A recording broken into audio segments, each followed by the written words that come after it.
Good evening, everyone. Welcome to another edition of the Gray Area here on the Black Man Unfiltered Network, simulcasting on the Sparta HQ Network. I'm Mr. Bennett, joined by my partner, as always, This is Sparta!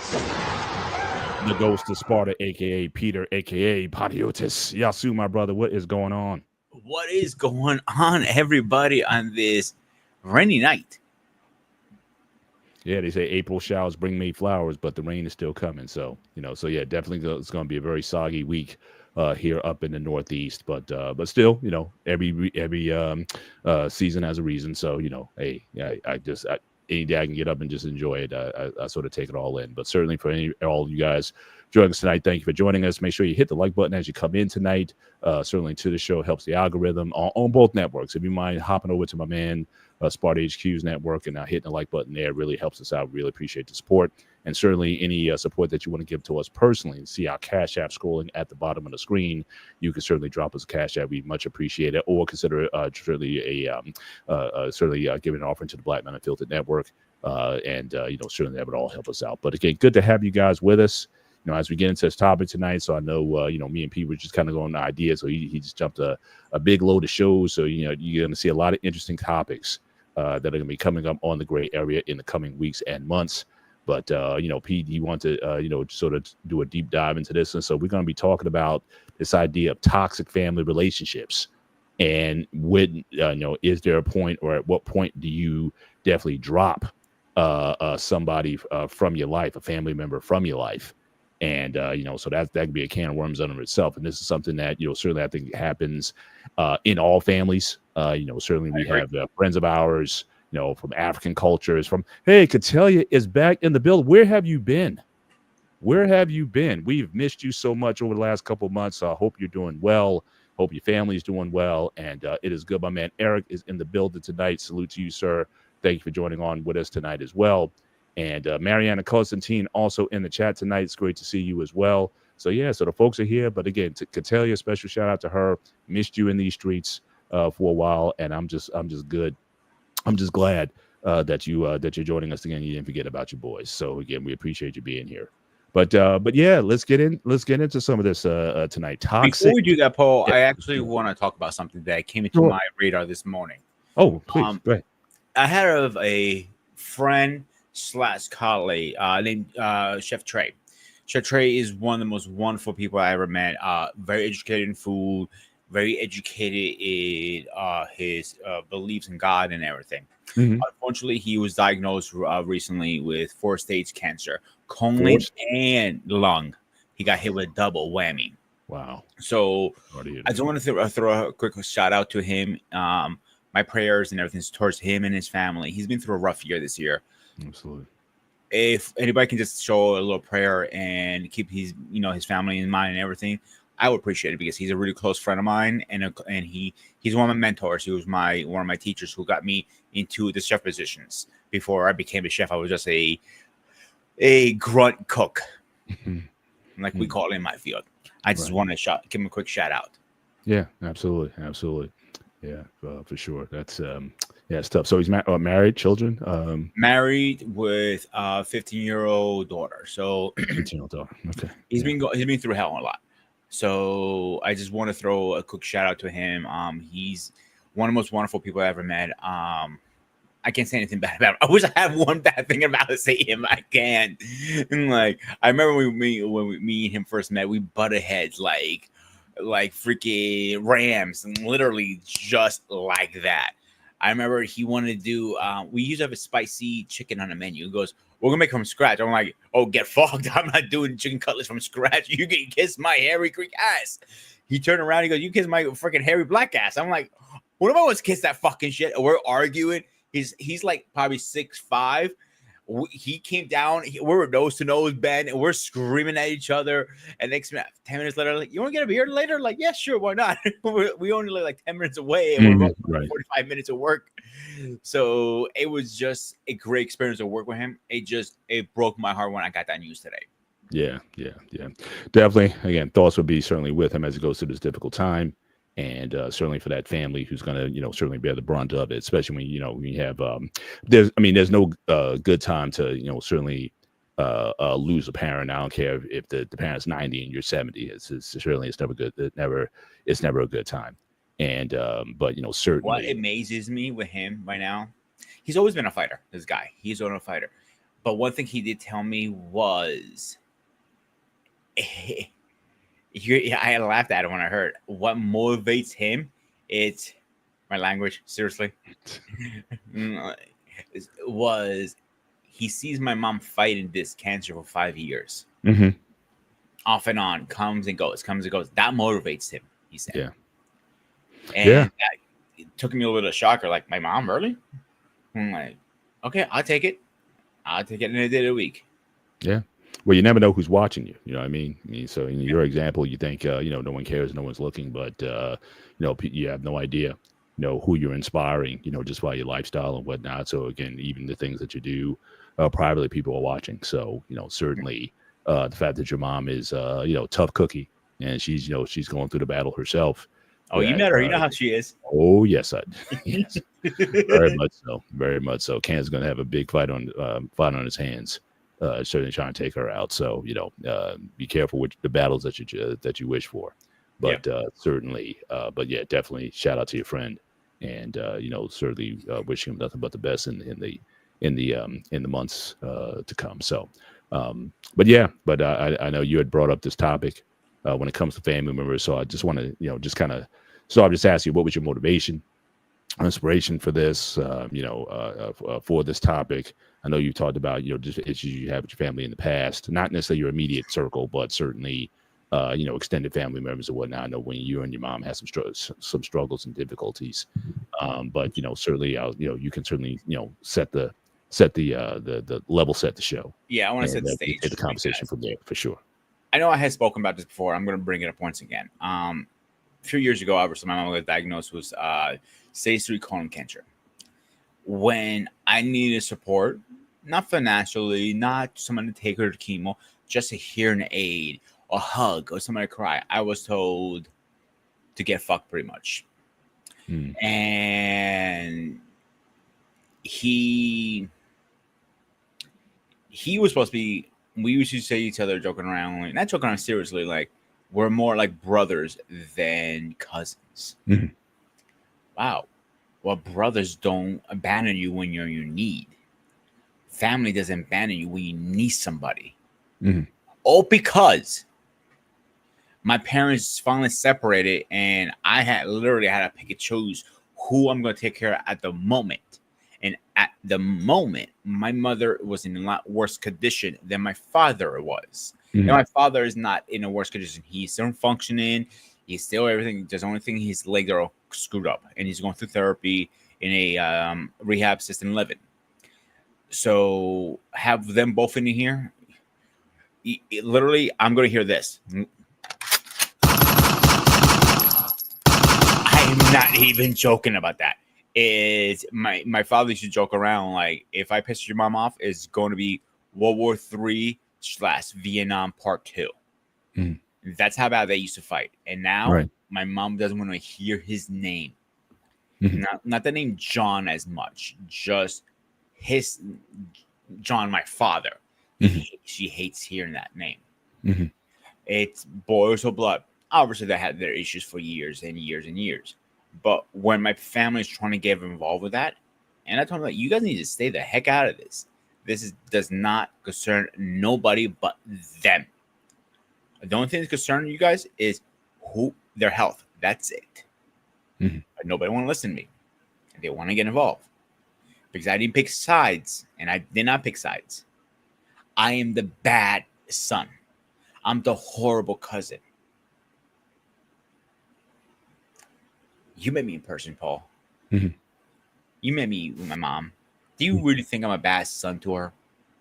No, not at all. I mean, you got to be a heck of a son in order to, you know, your mom, like I said, she's a very interesting character, and certainly the patience that you have with her, and just the dynamic you have, certainly, you know, you might be one of the few who could, you know, live with her you know, and do all the things that you know that you have to do. So yeah, it's, you know, like I said, I mean, that's the unfortunate side. You know, when there is family breakup, you know, the sad part is, you know, what about the kids? and or both. I'm not taking a side either one, but for the sake of your kids in terms of having them to make these choices. So when we talk about these toxic families or dysfunctional families, a lot of times it starts with the mother and the father, or the husband and the wife, Mhm.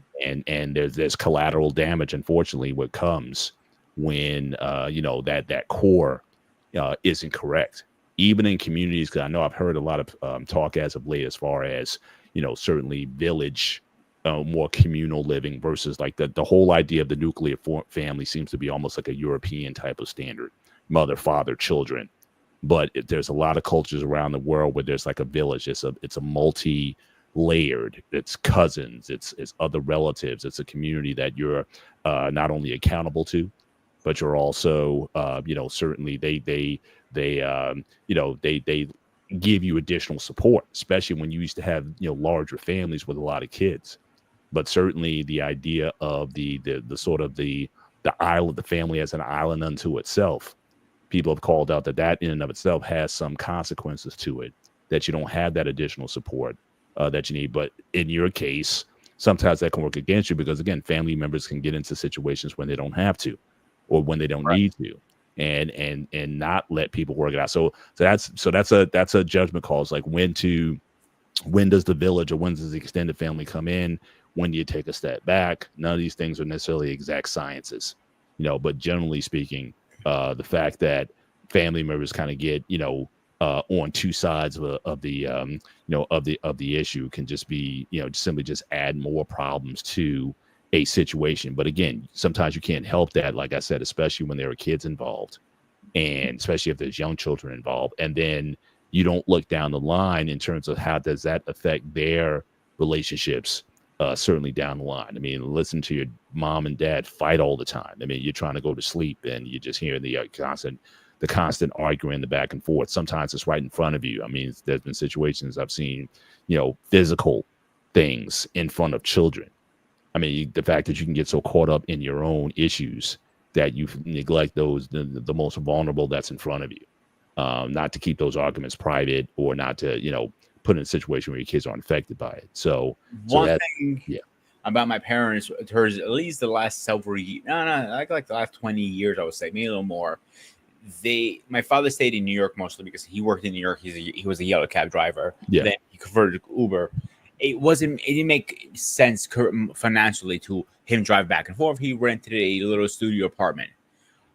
Okay, but really it wasn't this to commute more. It was more he didn't want to come home because he didn't want to deal with the drama of my mom.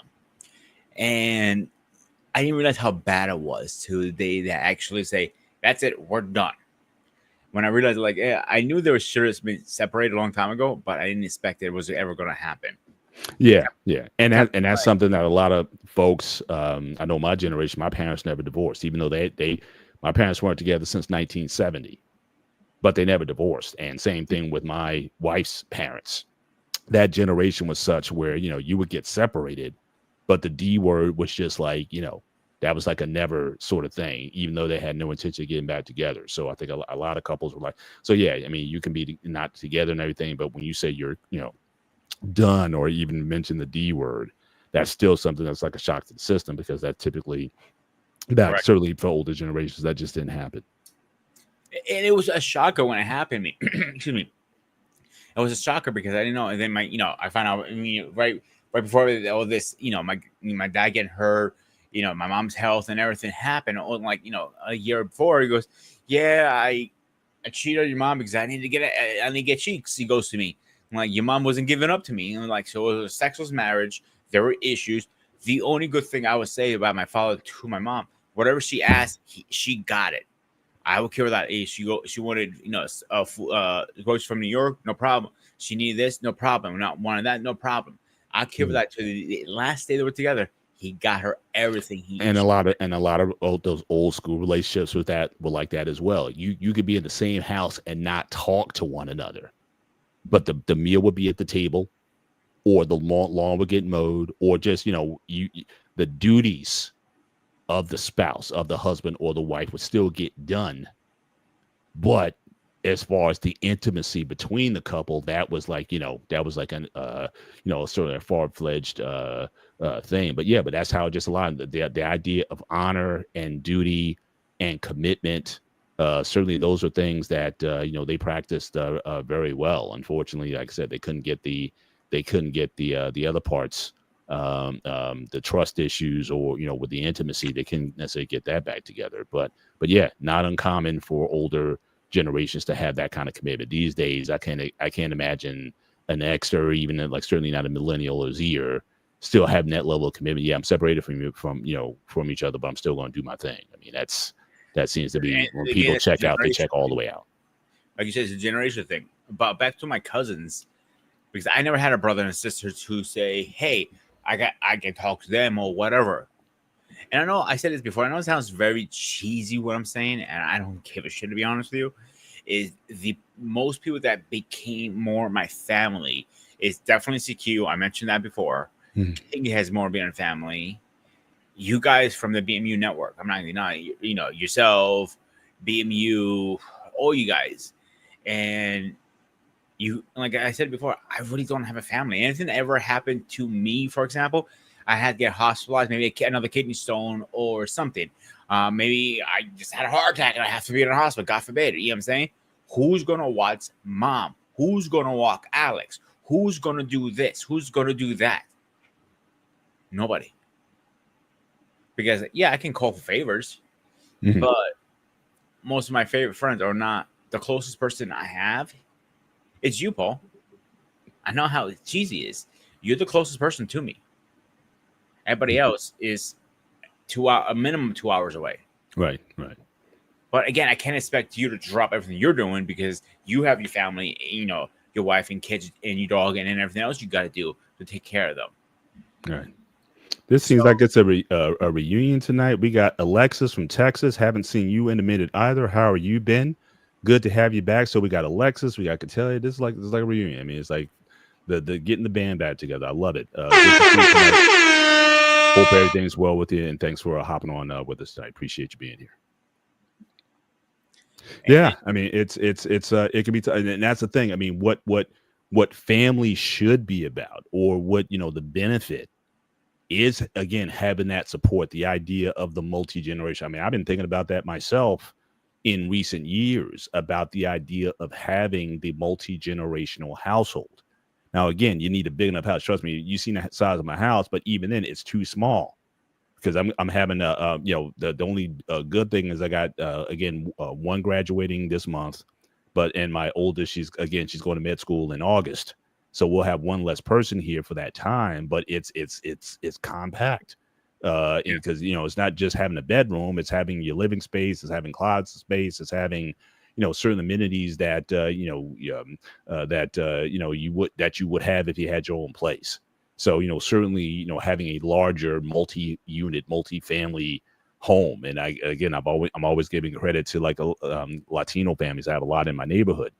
And again, they'll take a place and they'll have several families all within the same structure. The three levels of three generations within the same household, and how each one benefits the other. So again, the grandmoms were your babysitters, or your grandfathers were the babysitters, and while the sort of the nuclear couple, the ones in their 30s and 40s, they kind of supported everybody else. The parents didn't have to worry about going to a nursing home, because again, there was that support there. And I've seen that culture certainly in Indian culture, people growing up in a household where it's like 20 cousins in the same building. You know what I mean? So again, I give thought to that is certainly has a lot of benefits to it.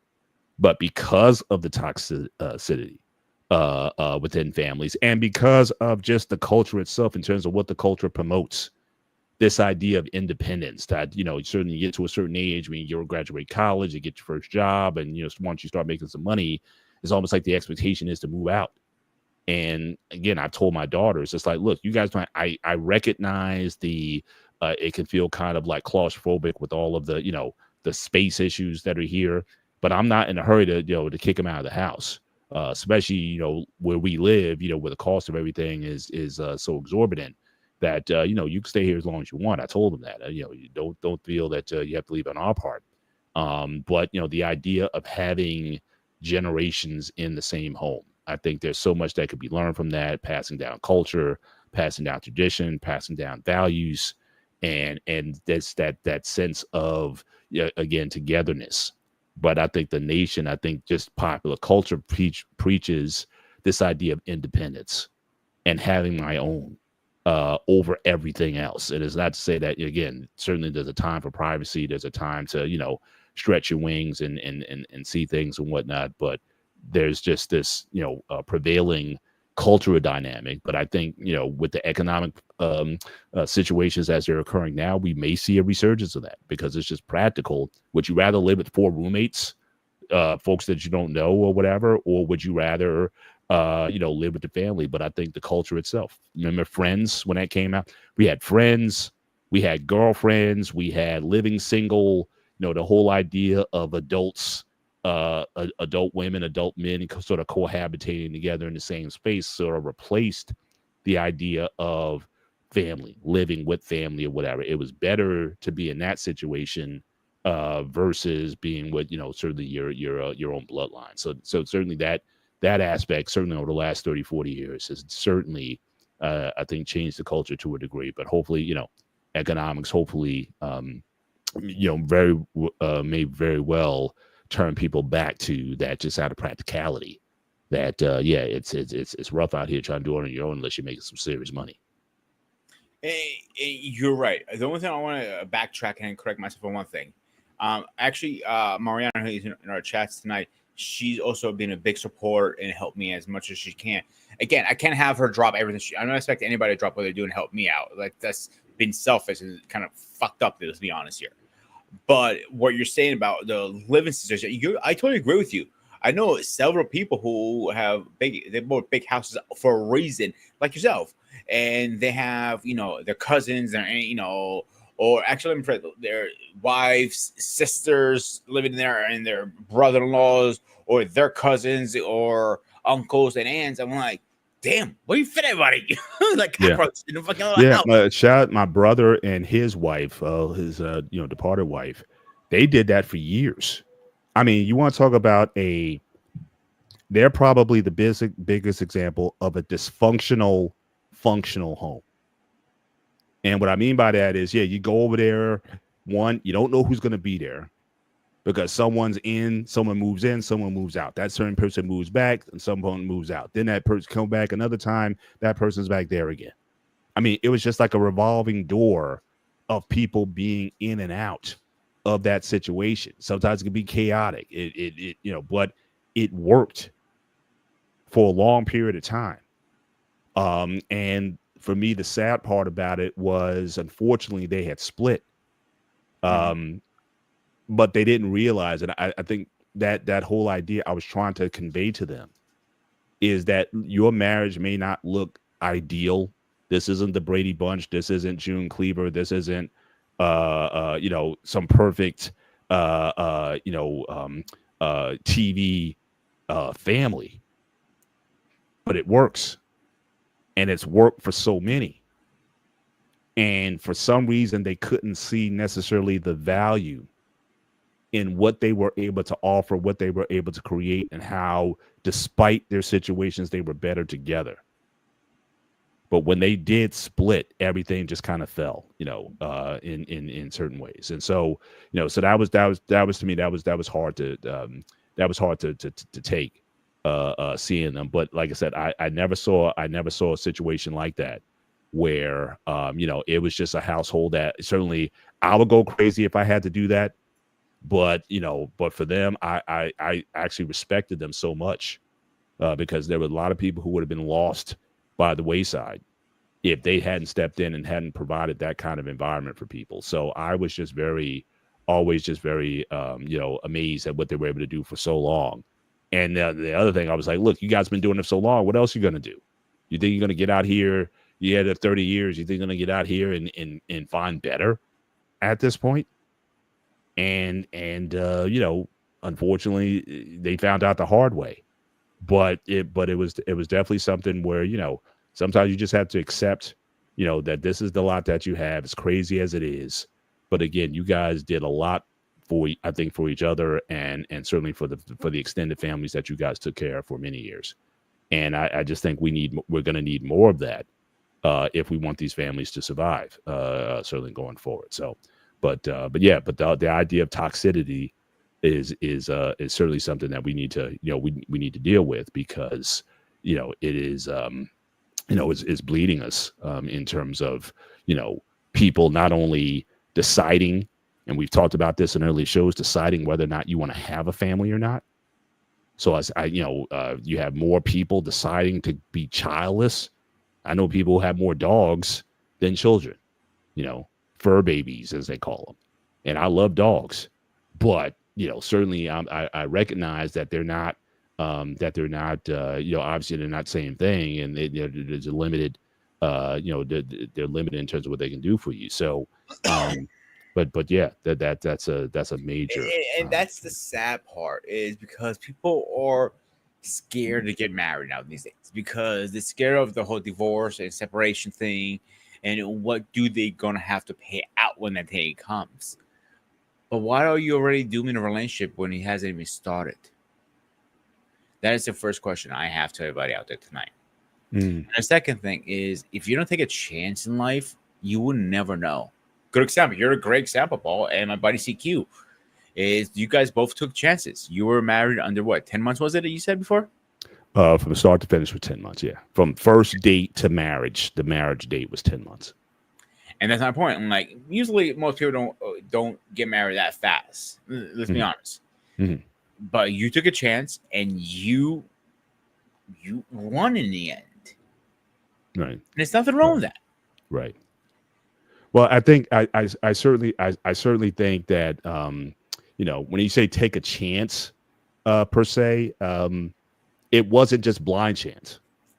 I think for me, and I kind of took it differently in that I wanted what I didn't have. Like, I grew up in a very dysfunctional situation, both on the parent side, on the sibling side.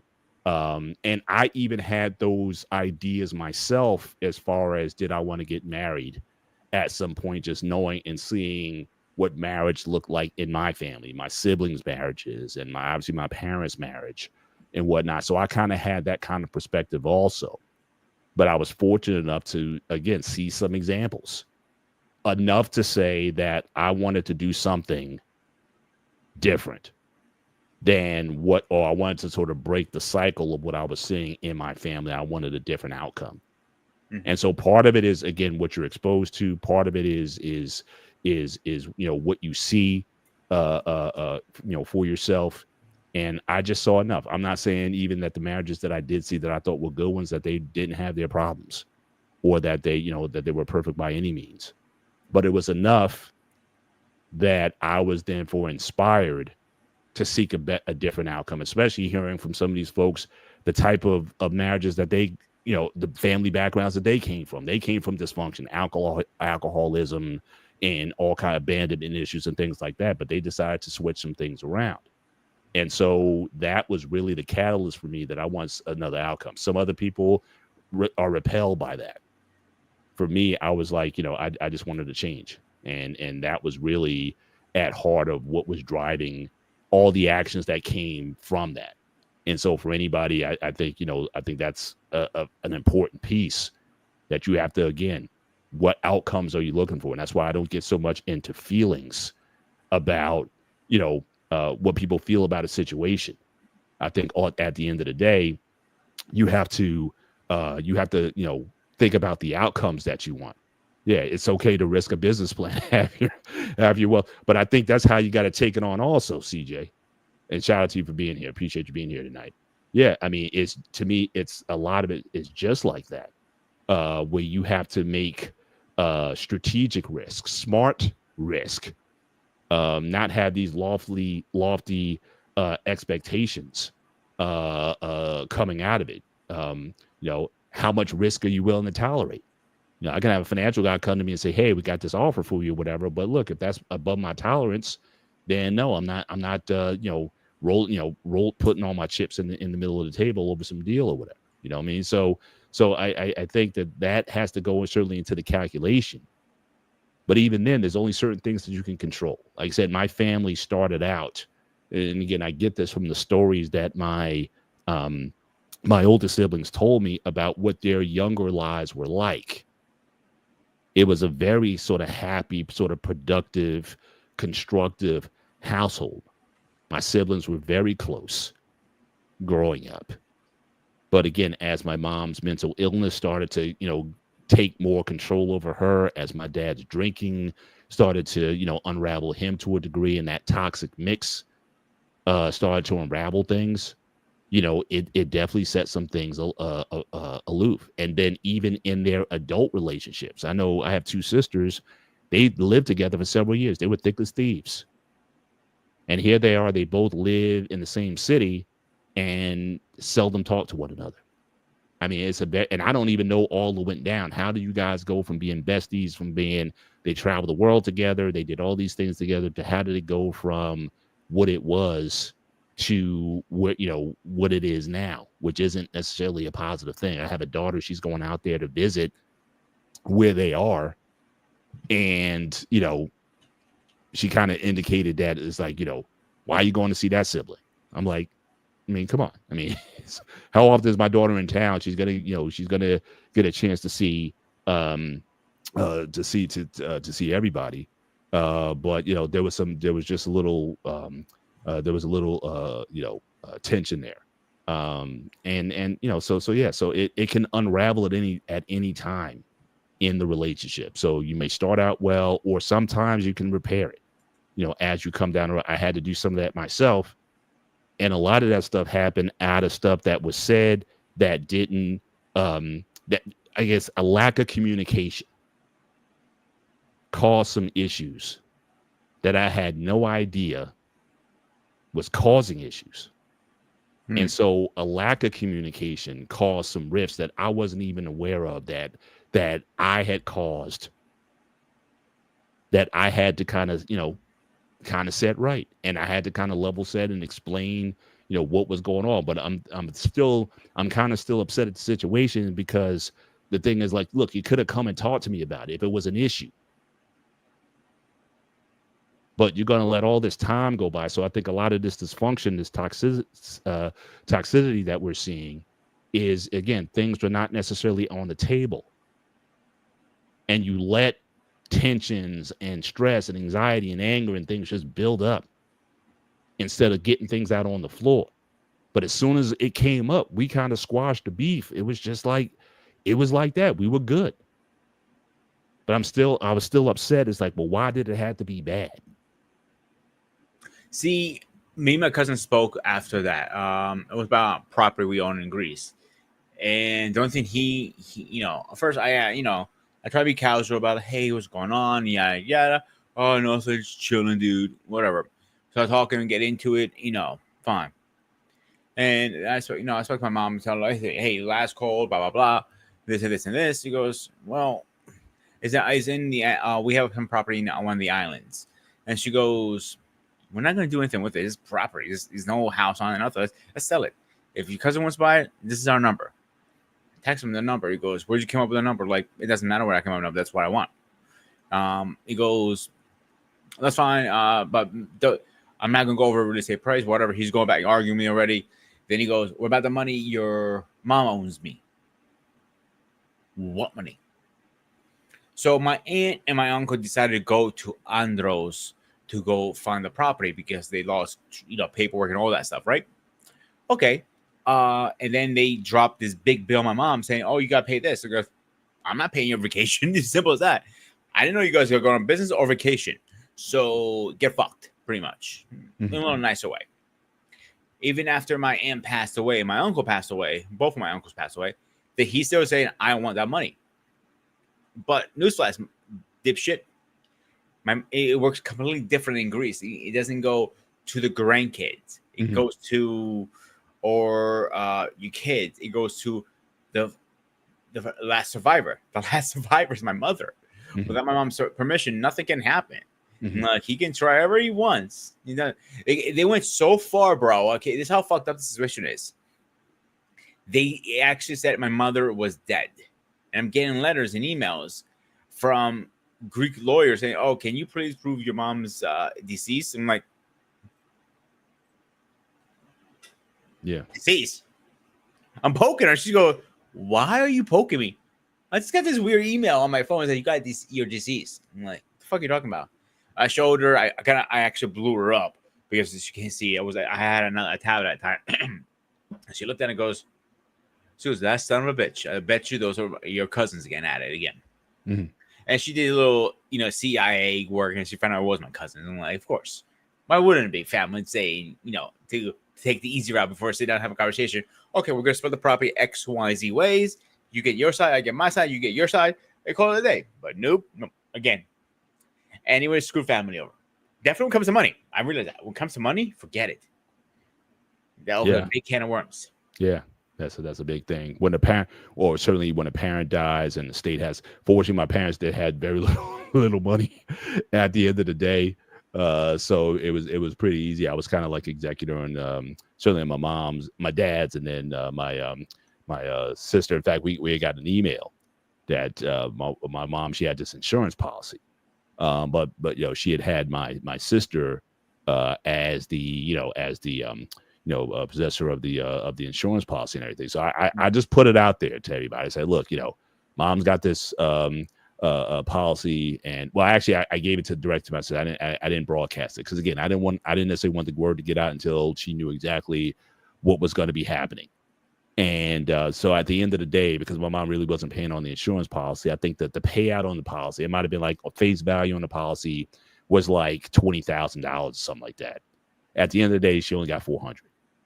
Mm-hmm. So I said, you know what? Just keep the money. I won't even tell anybody because there's 5 of us. So it's like, I'm gonna be arguing over $80.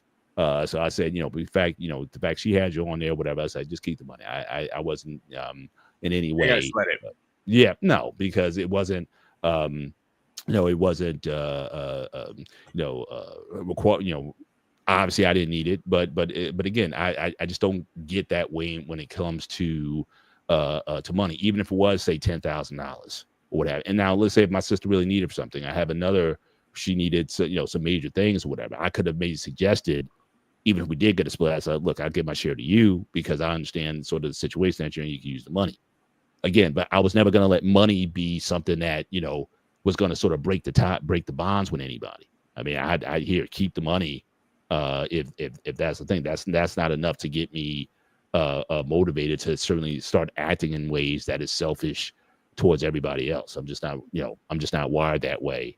And for the fact that I guess because I never grew up with money, that was just never going to be a motivator for me. So yeah, I mean, it is certainly a situation that seems to be a lot more prevalent than we realize. So I got some slides. Might as well just sort of bring these up, just kind of talk about this a little bit, just in looking, at some information on the topic itself. So one of the things I saw was, different articles that I found, Medium magazine. First of all, when we talk about toxic families, like what is defined as that. And so this article at Medium talks about these different ideas. Now, I must admit, I never heard of the word enmeshment until I saw this. So they even defined it in the article, so I have it here. So enmeshment is a description of a relationship between two or more people in which personal boundaries are permeable and hazy. This happens on an emotional level in which two people feel each other's emotions, or when one family member has an emotional upswing and the other one does as well. So certainly I never heard that word before. Maybe the other ones, though, seem pretty self-explanatory. We talked about divorce again, what that does certainly to families over time, abandonment, self-sabotage, stagnation, indecisiveness, constant criticism. Now, again, I don't know if you didn't have a brother or what have you, but I'm sure a lot of folks grow up where you got teased, especially if you were the youngest. You got teased, you got picked on, you were called names or whatever, or the brothers got into fights, or the sisters went into fights, throwing comb at each other, whatnot. So I guess, do you think that there's like a healthy level of discord that is actually healthy for families? If you had a big brother or little brother, would you be like beating him up all the time? Or if your big brother was beating on you all the time? I mean, is that something that you think is there a healthy way that is managed, or do you think all those kind of things could just lead to problems down the road? I have a hard time answering that because I don't have a brother. Yeah. From what I have seen over the years, like we have a friend, a family friend, her my mom's best friend. She had two boys, Angelo and Jerry. Jerry's the oldest, Angelo's small. They got into it pretty bad, dude. A couple times they put each other through a fucking wall. Like, that's how bad they got into fights. It depends, really. Sometimes it's good, sometimes it could be bad. Like, that's a weird conversation to have and a hard conversation to have. Mm-hmm. Like, it depends how far you take it, I'm gonna say. Yeah. Like one of my best friends in Greece, George, he has an older brother and he got beat up, smacked around, fucked around, whatever you want to call it. Mm-hmm. And they're great. Some of them not. It really depends. Yeah, like is there, as long as you have certain ingredients there, like if the love is there, or if we always heard that thing is like, look, I'm your brother, I can beat you up anytime I want, but if anybody messes with you, I'm beating them up. It's almost like they show their love for you in that when they say only I can beat you up.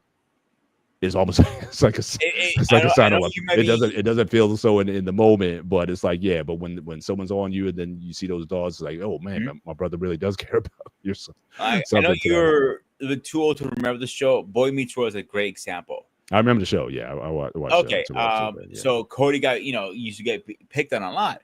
His big brother, Matt, I think it was Matthew or something like that. He literally was gonna fuck somebody up at one point. Yeah. At one time, it was his best friend was, screwing him behind his back. He goes like, "Yo," and Cody had to get in the middle of that. So in that case, yeah, I definitely would support that. You know what I'm saying? It's really a hard situation. I think it's kind of normal for brothers to fight, and to get a little physical at times. Yeah, but it can't go too far either. Yeah, it's definitely a delicate dance that how that stuff starts, and again, sometimes it could be one more insult too many, one more punch too many, or one punch that's a little bit too hard, and it can go from, again, that sort of healthy. I mean, we've seen the animal kingdom, right? I mean, you got the tiger cubs or whatever, they're kind of going at it or whatnot, but all that's kind of part of you're kind of building each other up.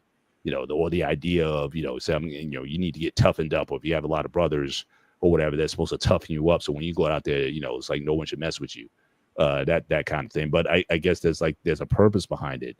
But again, taken too far, it can really get, it can really lead to some bad feelings. But again, this even goes back to the Bible. I mean, certainly Joseph was sold into slavery by his 12 brothers because he was a little bit too full of himself. You know what I mean? So again, great example. That was a dysfunctional family also. When I had the Christ school, I had a couple brothers in there, and they were going at it. And one time they went too far.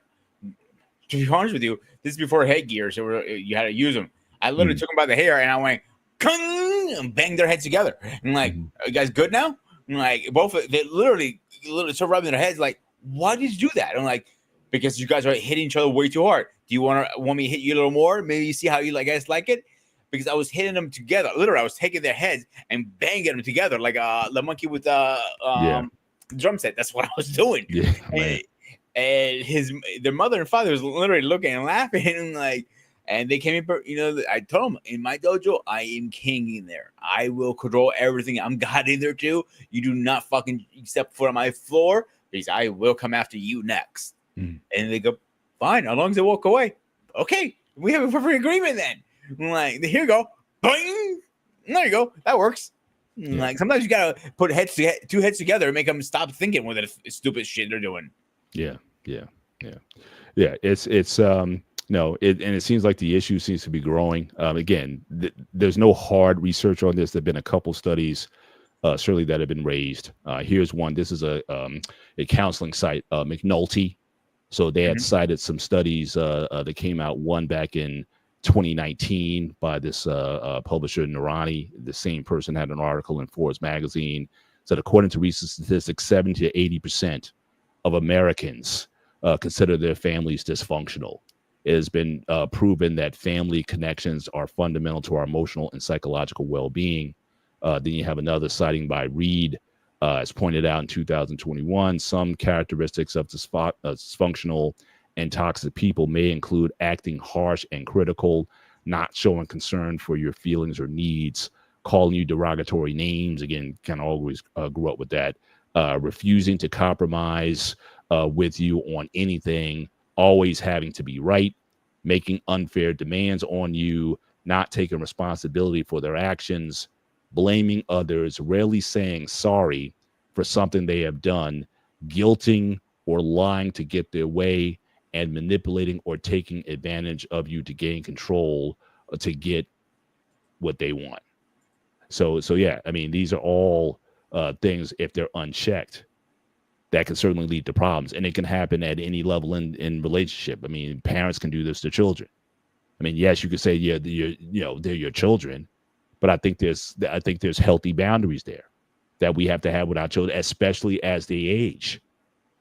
That there's responsibilities that, how I treated my kids at 5 is very different how I treated them at 15, and now I got a 25-year-old. So, so again, understanding the stages, how I deal with them, how I interact with them. I think the one thing that I'm most happy about is that for mostly, my wife is too, but I think we've been able to adjust. We talked about that on your show on Thursday night. This idea of adapt, improvise, and solution and conquer. At the different stages of life, we kind of set, okay, when you become this age, we have a new way of doing things. So like I said on another show, when they became 16, we told them right then, okay, so we're not buying things for you the way we once did. So at 16, you can get, you guys can get work. You can get a job at 16. They all worked in fast food. They all worked in different capacities. They work at daycare centers. They worked in, different capacities. So their working life, but it was like, look, we'll give you enough money so you can get a pair of Skechers sneakers. So I don't know what that was at the time, say like $50. If you want the $125 Nike Air Force Ones, you're going to have to work for the rest of that. So, but that was like strategic at every age. So when each daughter turned 16, we were able to kind of flip the terms in terms of how we dealt with them at that time, giving them much more responsibility over the things that they wanted. And so, so again, we weren't going to, so again, the ability to change as they developed over time, I think is certainly something that was very different, certainly from how I was raised, and my wife also. And again, she could be a little more old school than I am, but again, that's also why it's important that our relationship has been good, that we can talk about, if we're at odds at anything in terms of how to handle a situation with them, for us to be able to come to consensus in terms of, what, this is the right way to do it. Or sometimes if I think my wife is doing too much, I can say, what, you need to pull back off of this. She'll talk their ears off. Me, I may say something 2, maybe 3 times. After that, you're going to be subject to the consequences of your actions. Her, she'll just keep beating it into them until she thinks they get it. But all it does, it kind of just repels them away. So sometimes I've had to tell my wife, you need to pull back off that. You stated your point, you made your point, and you're just going to have to just wipe your hands of it and let them deal with the consequences of their actions. And so I think we've been able to sort of maintain sort of a healthy way of doing things, because at every stage of their growth and development, we've been able to change, how we engaged. And so that's always been a big thing. But yeah, but just want to cite from the Guarani, again, this person wrote an article in Forbes. So the idea of, again, what does having a real family even mean? So again, consider the findings. 10% of mothers are currently estranged from at least one adult child. 40% of participants have experienced family estrangement at some point. 30%, 34% of children are living today with an unmarried parent, up from just 9% in 1960 and 19% in 1980. And so, this idea also we're talking about again, the sort of nuclear family. What's happened to that? The fact that divorce has become much more of an option for people. That you have more people growing in these situations where they have this estrangement, and on top of that, issues around the estrangement haven't really been dealt with. Because again, especially when you're the couple, like did your dad or your mom ever come to you and ask, son, like, Pete, how you feeling about us not being together? Are you okay with it? Or years later you might have had it, like, I think your dad explained to you later on what was going on, why him and your mom split. But at the time things were going on, was there any kind of engagement with you in terms of the situation, or it was like, shut up, this is adult business, mind your business? Was it more like that? They didn't ask me, they didn't tell me, they didn't say shut the fuck up, yeah, adult business, none of that stuff. Never. Yeah, I mean, like I said, it's the divorce itself, or the separation itself, is going to have certainly consequences to it.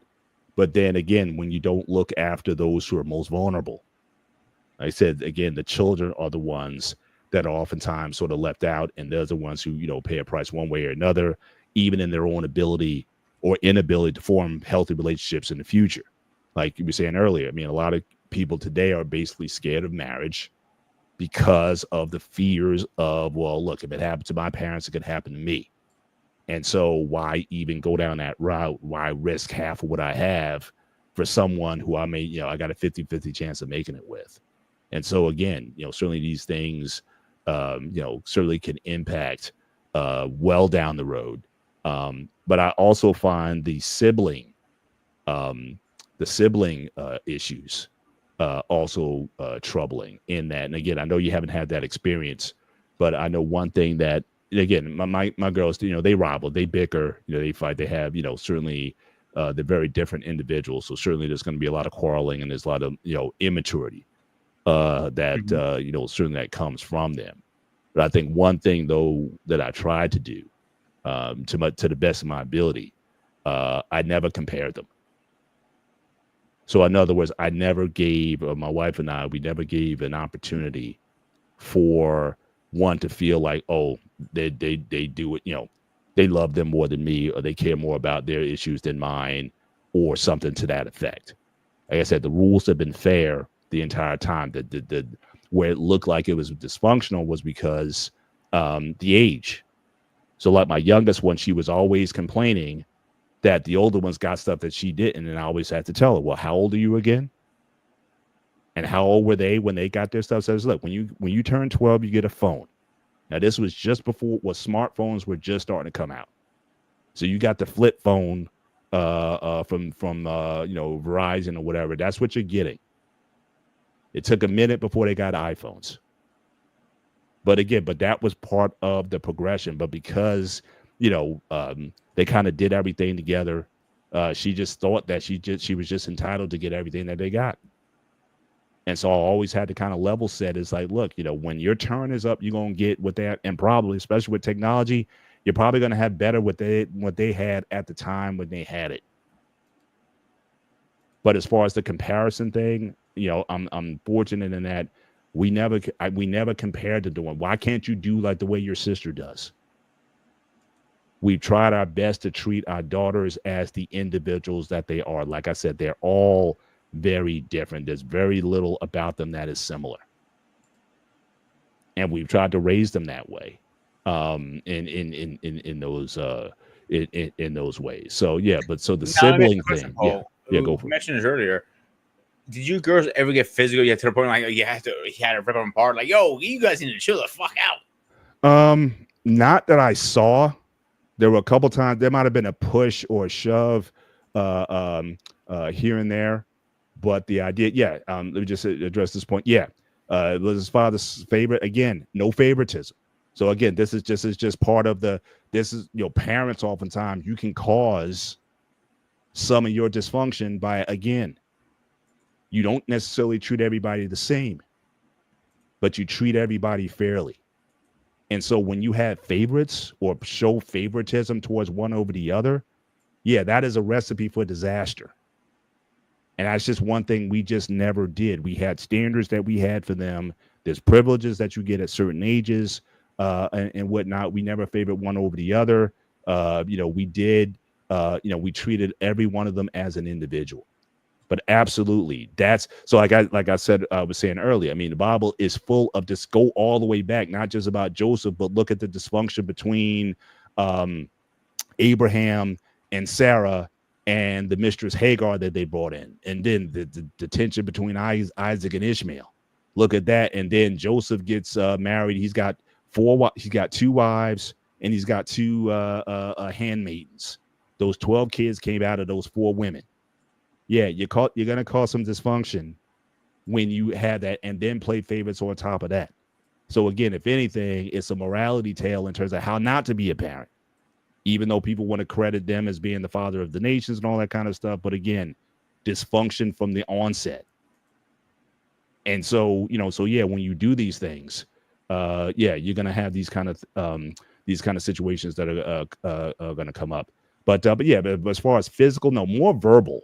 I think more so than anything. And obviously women, they can do a lot more damage with their mouths than they can ever do physically. So the fact that they were doing it to one another is certainly something that, we always had to check on.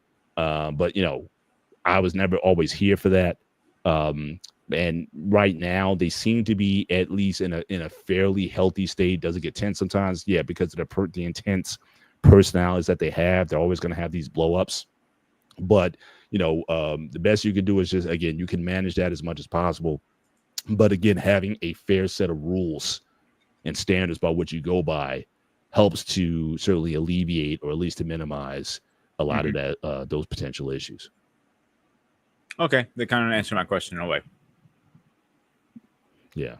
So, but yeah, I mean, so again, unfortunately, in the chat earlier, I know we had Alexis from Texas. She talked about recently, she said, I recently, within the last 6 months, cut off my dad and my younger sister. Again, unfortunate. Now, again, I'm not going to say that sometimes it's not going to be necessary, that when people are disrespecting you to a certain level where, again, a healthy relationship cannot take place. Because, again, relationship requires both participants to be involved. You can forgive somebody and just kind of let some stuff go in that it doesn't necessarily affect how you go about things. But, in order to have a relationship, you got to have willing partners. You just can't be with somebody or just say, look, we good when we're not good. And at the root causes of why you're not good or not being addressed. That's why I'm saying that stuff that happened with my sister, it, like I said, that stuff could have got squashed a long time ago. But she was holding on to something that I barely remembered what the situation was. And I was just saying, it was like, wow, so, but for me, my thing was, I just want us to be good, especially this was just after my dad died. And I was just telling him, look, any beef we got, let's just put this on the table now. Let's just squash this. We just squash this stuff. So it doesn't fester. So as far as I'm concerned, even though I grew up with dysfunction, again, my brother gave me a swollen eye. We were teenagers. I had a big old lump over my eye, and I had to go to school the next day because we got into this thing. He was much bigger and stronger. Like I said, I was like Steve Rogers, so I couldn't fight. I couldn't do a lot of things back then. He was like the basketball star, and he had certain things going on. And again, it was just a matter of again, he's an adult at the time, and I'm a teenager, and we're still living in the same room. Not that we had separate rooms, in the same room. So obviously, some of this stemming from his maybe own frustration of not being where he needed to be. Me coming into my own, trying to think for myself and not be necessarily bullied by him, or him just thinking he just walk over me. And so yeah, we've had, so I've gotten into fisticuffs with my brother. Um, but I barely think about those days now because again, part of it is also where I am, as a person. That there's just certain things that I just don't hold on to, and just seeing just how my life has evolved and how I've changed as a person. Yeah, I mean, it's not worth it's not worth holding on to. But for like I said, for other siblings, yeah, there's a lot of stuff that really wasn't until my dad died, and I didn't realize how bad it was. Because also understand, I'm also the next person up is my brother, and he's 6.5 years older than me. And the siblings are older than still. So it's like there was a lot of conversations and situations because I didn't grow up with them. I grew up mostly with my mom until about 14 years old that I wasn't aware of. Mm-hmm. And a lot of this stuff kind of came out around the funeral time. And then I was, sort of facing it and just realizing, wow, they're not talking. What? They're not, how long has it been since they communicated? So there was just a lot of things that were going on. It's like, and you would hope that at the funeral, you would hope that again, a lot of things get squashed. And sometimes it's just an opportunity where just stuff just comes out. See, here's my thing with this. Is when you get a scruffle or something happened in the past, I laugh at it at some point. You know what I'm saying? But like this is what I'm going through. I'm not willing to budge, and they're not willing to budge at this point. So who's willing to open the first door to say, "Hey, let's talk about this"? But also, who's willing to forgive who at that point? Somebody needs to figure somebody to move on from that situation. Mm-hmm. If you have any pushback, please, I'm all yours. No, I mean, like I said, it takes two to tango. We've all kind of. I'm not tangling with you, bro. It takes two to. I mean, you both have to be of a mindset that you want to let some things go, and forgive whatever it is, and you can't do that with one person, or at least if the person doesn't even acknowledge. And I think, and that's another thing. I think that's part of it is, sometimes the hard part in these things is that a person either doesn't see or they don't acknowledge their part in whatever it is that they're, that they can still be defensive. You lay all the facts and how things went down. Like I said, when my sister brought it to my attention, what she was mad at me about, I checked it right there and I explained situation, what was going on at the time. It was not intentional, this and that. And, and again, I acknowledged what it was she was thinking or feeling at the time. Whether it was right or wrong, I still acknowledged it. But the hardest part is when you have people who will not acknowledge their part in whatever the situation is. They will defend their parts to the end. And again, I'm asking, and I'm like, and to what end is that is? So That's again, the question right now. Yeah. How far are you going to push? I'm sorry to cut you off. How far are you going to push your whatever they say we're arguing about? Mountain Dew is better than Diet Mountain Dew. Stupid question. You're arguing about that goddamn thing. Like, what does it matter what you're arguing? Let's move on from that. Right. People hold grudges so much. Well, it's just like make a difference. Yeah. But you got to get to the root though. Because the argument over the Mountain Dew or the argument over the classic one is like, okay, when a husband and wife fight over the seat being left up, I think it's the stupidest argument ever created. Honestly. when I hear anybody talk about, oh, he left the toilet seat up. Unless you're a size 1 in 80 pounds, are you going to literally fall into the toilet if the seat is up or not? I just think that's stupid. I think so, actually. But it's ridiculous. But really at play might be something else. So again, unless you're willing to get down to the root of what the issue is, because when you're pissed off at somebody, it doesn't matter what the trigger is to piss you off. You're just on edge. It could be someone's chewing. It could be someone snoring. It could be whatever it is. because you haven't really gotten down to the issue of what's happening. And so all these arguments are really just something I think at the root that you have to deal with. And people are not dealing with it. A true communication has to get to the what's real.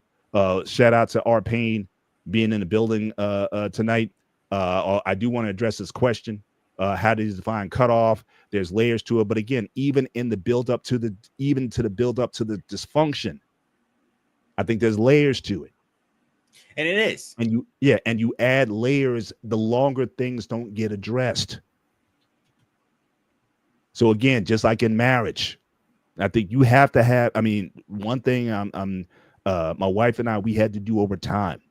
We had to cut down the period of inactivity, the period where we didn't talk. Now, again, I am a classic cave dweller, right? Remember that Men from Mars and Women from Venus, men are cave dwellers. I go into my cave, leave me alone. I don't want to talk to you. I don't want to be in the same room with you. Don't talk to me. Yeah. Yeah. I just go into my cave, man. I just leave me alone. But I had to shorten that time from, I mean, it could be up to a couple weeks. And I had to narrow that down over time to where it's, again, I try to live, again, by that mandate, never let the sun go down. Mm-hmm. But without at least addressing the issue. Now, we may not be good for another day or two, but at least getting the issue on the table of what it is, why you pissed me off, what you said or what you did or what you didn't do, and why I'm feeling the way I'm feeling. And again, sometimes the frustrating thing was it was the defense. You're still defending the action. You can't understand it. So again, another thing that our marriage was lacking early on was the sense of empathy. I don't have to agree with how you're feeling, but at least I have to acknowledge what you're feeling. And that was something that it took us years to develop that. To now, at least she can see what I'm saying. And then therefore acknowledge that. So, and that did a lot in as far as us being able to reconcile and put things back together when she started recognizing the issue. So go ahead, but I want to address this question head on. What R. Payne's talking about. So the first thing is, I'm surprised you said piss because you're Mr. Clean doesn't say anything bad. I'm piss is profane. It is actually. Is it? I had no idea. Yeah, I used to get in trouble in school when I used to say it pissed me off. Like, all right, $1 in a sweat jar. Like, are you goddamn kidding me? $1? I'm like, what if I said the F word? Like, that's $5. Like, whoa. I'm like, but it is layers. You're 100% right. This build-up with my cousin has been going on for years. Mm-hmm. And everybody followed him. He's the head of the goddamn fucking family. It's not. So it was always like, you're stupid. You're an idiot. Screaming at me. And I never said anything, Paul. I'll be honest with you. Because my parents for years and years and years had him on his high goddamn fucking pussy pedestal. And I was always down on the dirt. Oh, look at your cousin. Why can't you be more like your cousin? Why couldn't it be more like this? So they did, like I said, so they did the comparison thing. So all the things that we talk about, what leads to sibling or relational rivalries, the comparison, the favoritism, again, those are things that, again, it's poison. Yeah. Eventually I snapped one day and I fucking said something to him like, yo, I am done. I think I've done a really good job with my disability, with everything against me going 2 different countries. I did a great fucking job overall because you guys didn't fucking help me. I went to him. Mm-hmm. You didn't sit down and do homework with me. You didn't you didn't help me read my books. They didn't say a word. And it had things. I got older, and I said something to my cousin one day. I'm like, "Yo, I'm done. And you compare me. Everybody's comparing me to you because guess what? You buy used fucking high-end cars. I buy one brand new car, and I'm really happy with it." And he did not fucking like that one bit, Paul. And I didn't give a shit. Like, yeah, I smoke cigarettes. I smoke cigars. But I'm not a fucking pothead. I went to him. I'm not the one who's going out to Jersey Shore and trying to get ecstasy just because he has a boring night. So I drink a few beers here and there. I'm not hurting anybody. I'm not driving. I'm not killing anybody. This is my daily basic routine. I go to work. I come home. Try to make gym time. I play little video games, and that's it. And I stream. So I'm a horrible fucking person to them. But recently, after the last 5 years, they've realized what kind of son they fucking have. Even my mother has cried. Says, I put a lot of pressure on you. I never realized it. Like, but don't need to cry. It's fine. I'll do it on a heartbeat over and over. Hang on. But pause. What did that do anything for you though? 'Cause I think that's important. I think that's important. Like up to that point, she never acknowledged or recognized. If anything, she was trying to put that person ahead of you. So the fact that she came to the conclusion to say that, hey, I did these things to you, that didn't do anything for you. It made me actually. It felt like this weight came off my shoulders finally a little bit. Yeah. Yeah. Not a lot, but something came off it. Well, yeah. But as I said, acknowledgement, recognition, taking accountability for your part in whatever the outcome is. All those are keys. If you're going to try to restore or reconcile or improve the quality of your relationship, those things have to be there. But there's so many people who won't get there and just let things just linger on or let things die off. So, but as far as our pain, as far as this idea of cutting off, like you said, I agree with, there are layers. Cutting off may be, again, only dealing with them on official matters. So only when it comes to family stuff, if it's mom, if it's dad, if it's like, hey, I need this, I need that from you, whatever. Hey, mom, we come together, we got to discuss some things. Hey, this is what mom's going through. I did a lot of that, certainly in my mom's last days, keeping the family informed in terms of health conditions, making sure that they were informed on all stages of her life, keeping engaged, especially for the ones who are out of the state. So yeah, now will we get on the phone and chat, and have like a long conversation? Maybe every once in a while. But it wasn't something where we weren't like super close because again, in part, we did not grow up together. Like I said, the fact that I'm 6.5 years older, they had a whole life before basically I came around. And again, the fact that I grew up separate from them, they only remember when I was very young. I'm talking like 3, 4, 5, I don't even think 5 years old. About 5 years old, we were really split. I really didn't have an interface with them until my teenage years. Mm-hmm.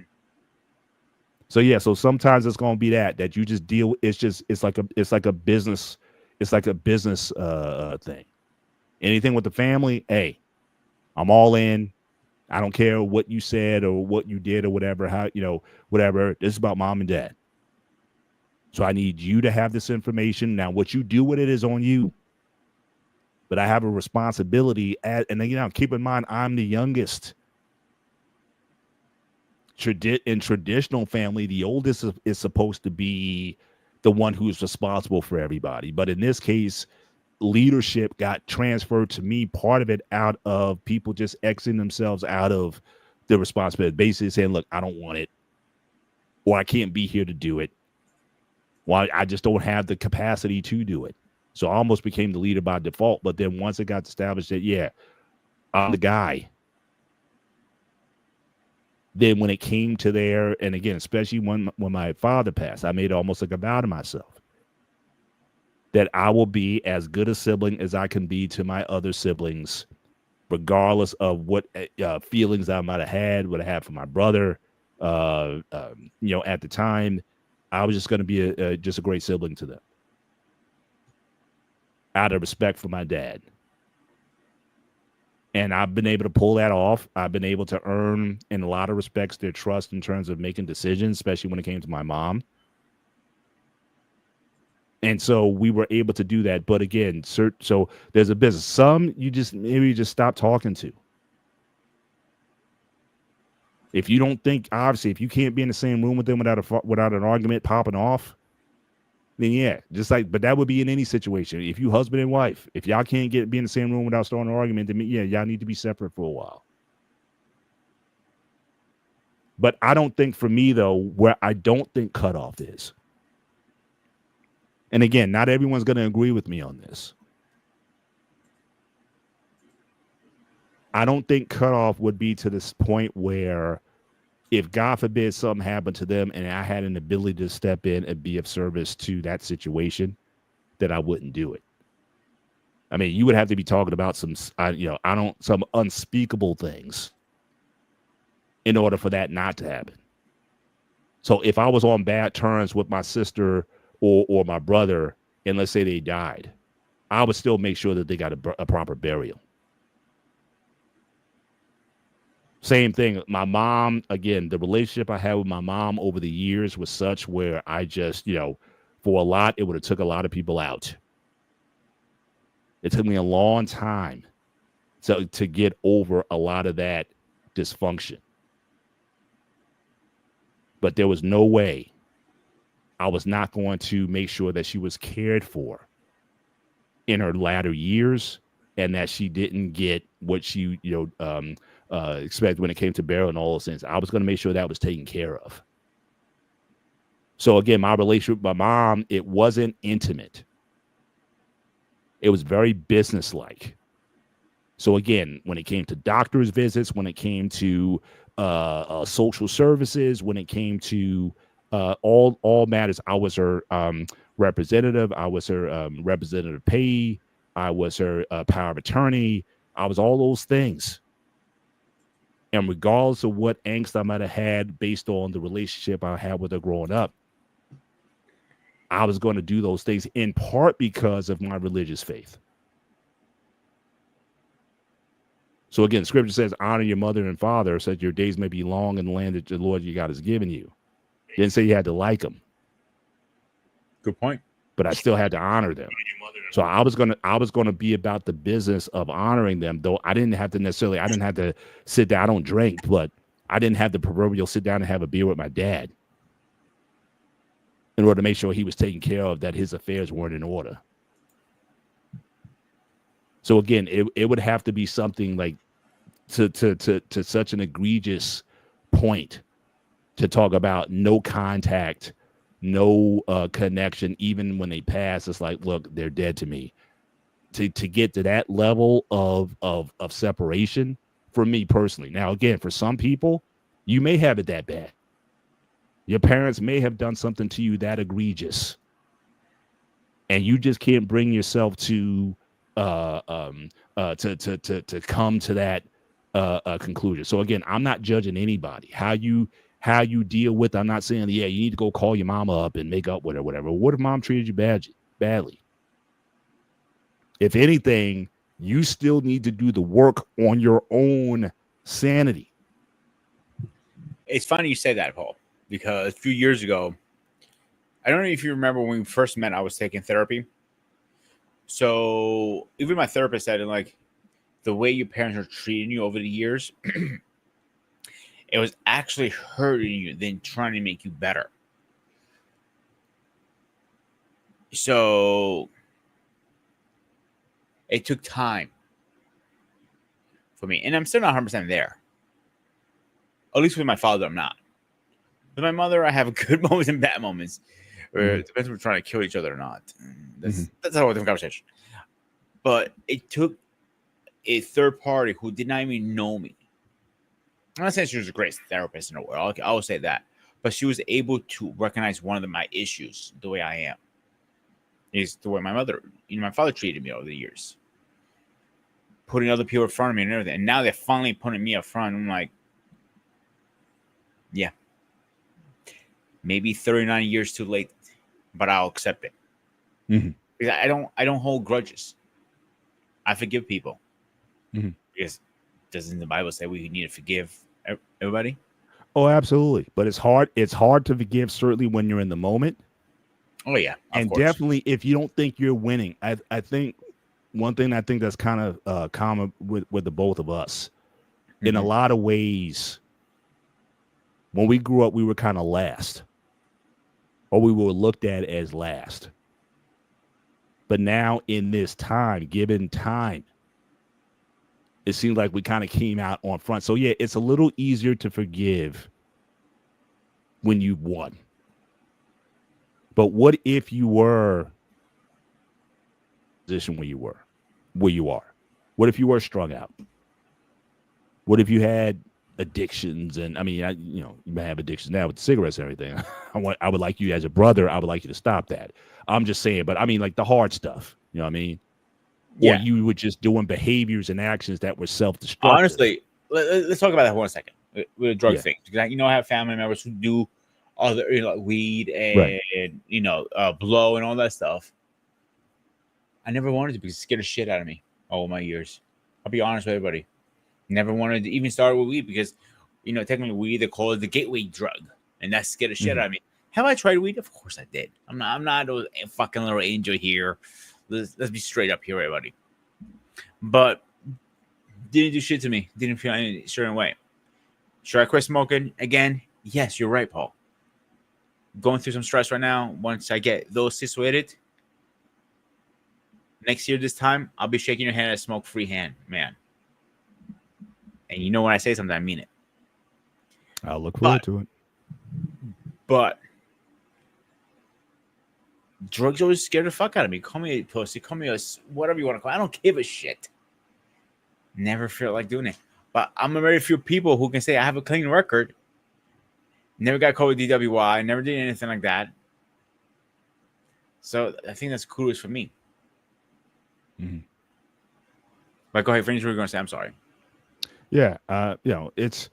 You got to be in a certain position in your own personal life I think I can say, forgiveness is about release.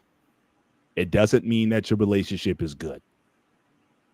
But I think you have to be in a certain position to do that. I just can't tell somebody, and I used to hate it when people used to say it, you just need to forgive them. It doesn't work like that. Yeah, I know what the Bible says, forgive 70 times 70. Yeah, I get it. But for some people, it can take decades to get to that point. And for some people, it can take minutes. But you still got to be in position in order to do that.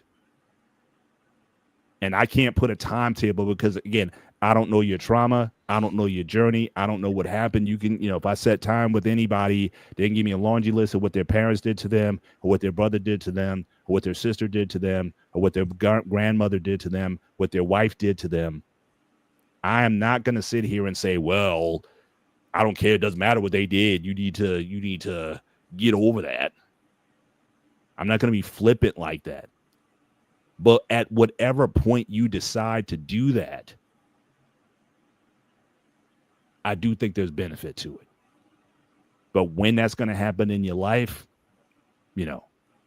and like I said, the thing you may be faced with when we talk about, again, this idea of cutoff, it may have to be the best outcome. Again, look, an amputee, sometimes the best course of action is that cutoff. If you don't want the virus to spread, if you don't want the cancer to spread or whatever, the diabetes to spread. Now, unfortunately, that's what happened with my mom towards the end. She had, she was having complications from diabetes. But then there's a problem there in that how much you going to cut. So that becomes a situation. You think you could just keep cutting off, but if you don't deal with the issues that are inside you, eventually you're going to cut yourself to death.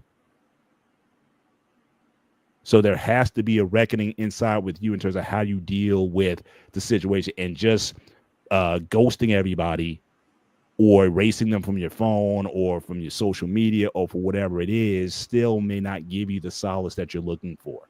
It may feel good in the moment. It's visceral. It's like, yeah, I showed them. But you got to get to that point to say, I'm still not right. Now, what are you going to do to deal with that? And I think a lot of people miss that. The cutting off piece seems to be the most visceral at the time. It may even feel good in the time. But you're still broken. And so I would certainly encourage people to do that work. But trust me, I'm not trying to, minimize what you've been through. So that's, Jalen, my what's your thoughts on that? Forgiving is hard. That's the hardest part for me. How can you forget somebody who's been doing that to you for years and years and years and years, and it has not stopped? And you called them out on it, like, yo, I don't appreciate you doing X, Y, and Z. How long? And they don't get it through their fucking heads. And this is what mind blows me. My parents had them, my cousin on this high pedestal. Now, West Orange, New Jersey is about an hour, 45 minutes or an hour. That's a far drive for him to come see his aunt. I'm going to repeat myself, guys. That is a far drive, 45 minutes to an hour, to come see your aunt at least once a month. That is sad. When somebody has you sets on a high pedestal, you could even drive an hour to see somebody. But you can drive an hour to go to New York and go party every night. That's not far, right? Mm-hmm. So, that's a far drive by myself. But you can drive an hour to go to New York and party instead. Am I not? I can't add this up. It makes no sense to me personally. Mm-hmm. And it may never will. Yeah, and it doesn't. And it doesn't have to. So, like I said, in those situations, again, there can be no chance of any kind of restoration or reconciliation. There can't be, and you got to be at peace with that. So, I want to highlight CJ's comment again. Again, I don't owe people to give them the power to break me. Yeah, I mean, if you're getting broken, no, you don't owe people that. I 100% agree with that. I can feel empathy, but I still have to do what's best for me and my mental health and my peace, Bob. Absolutely. And so, again, that cutting, as long as it gives you what is necessary in that time, I got no issue with that. Yeah, there's certain people you're gonna have to cut. I'm telling my daughter now, my oldest one, before she goes to med school, all those old relationships that you have from high school, they need to end.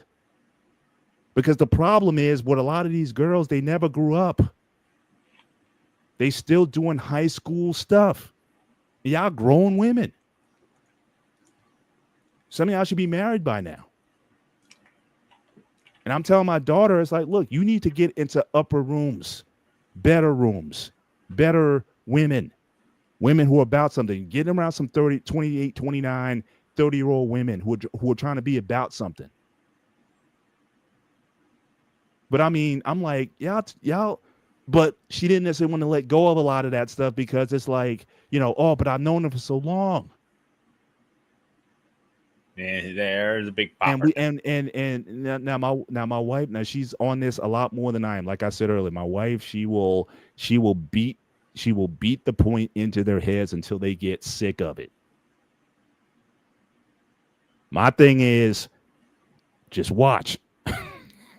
I say you made your point, and it just so happened that in the course of time, all these friends just fell off,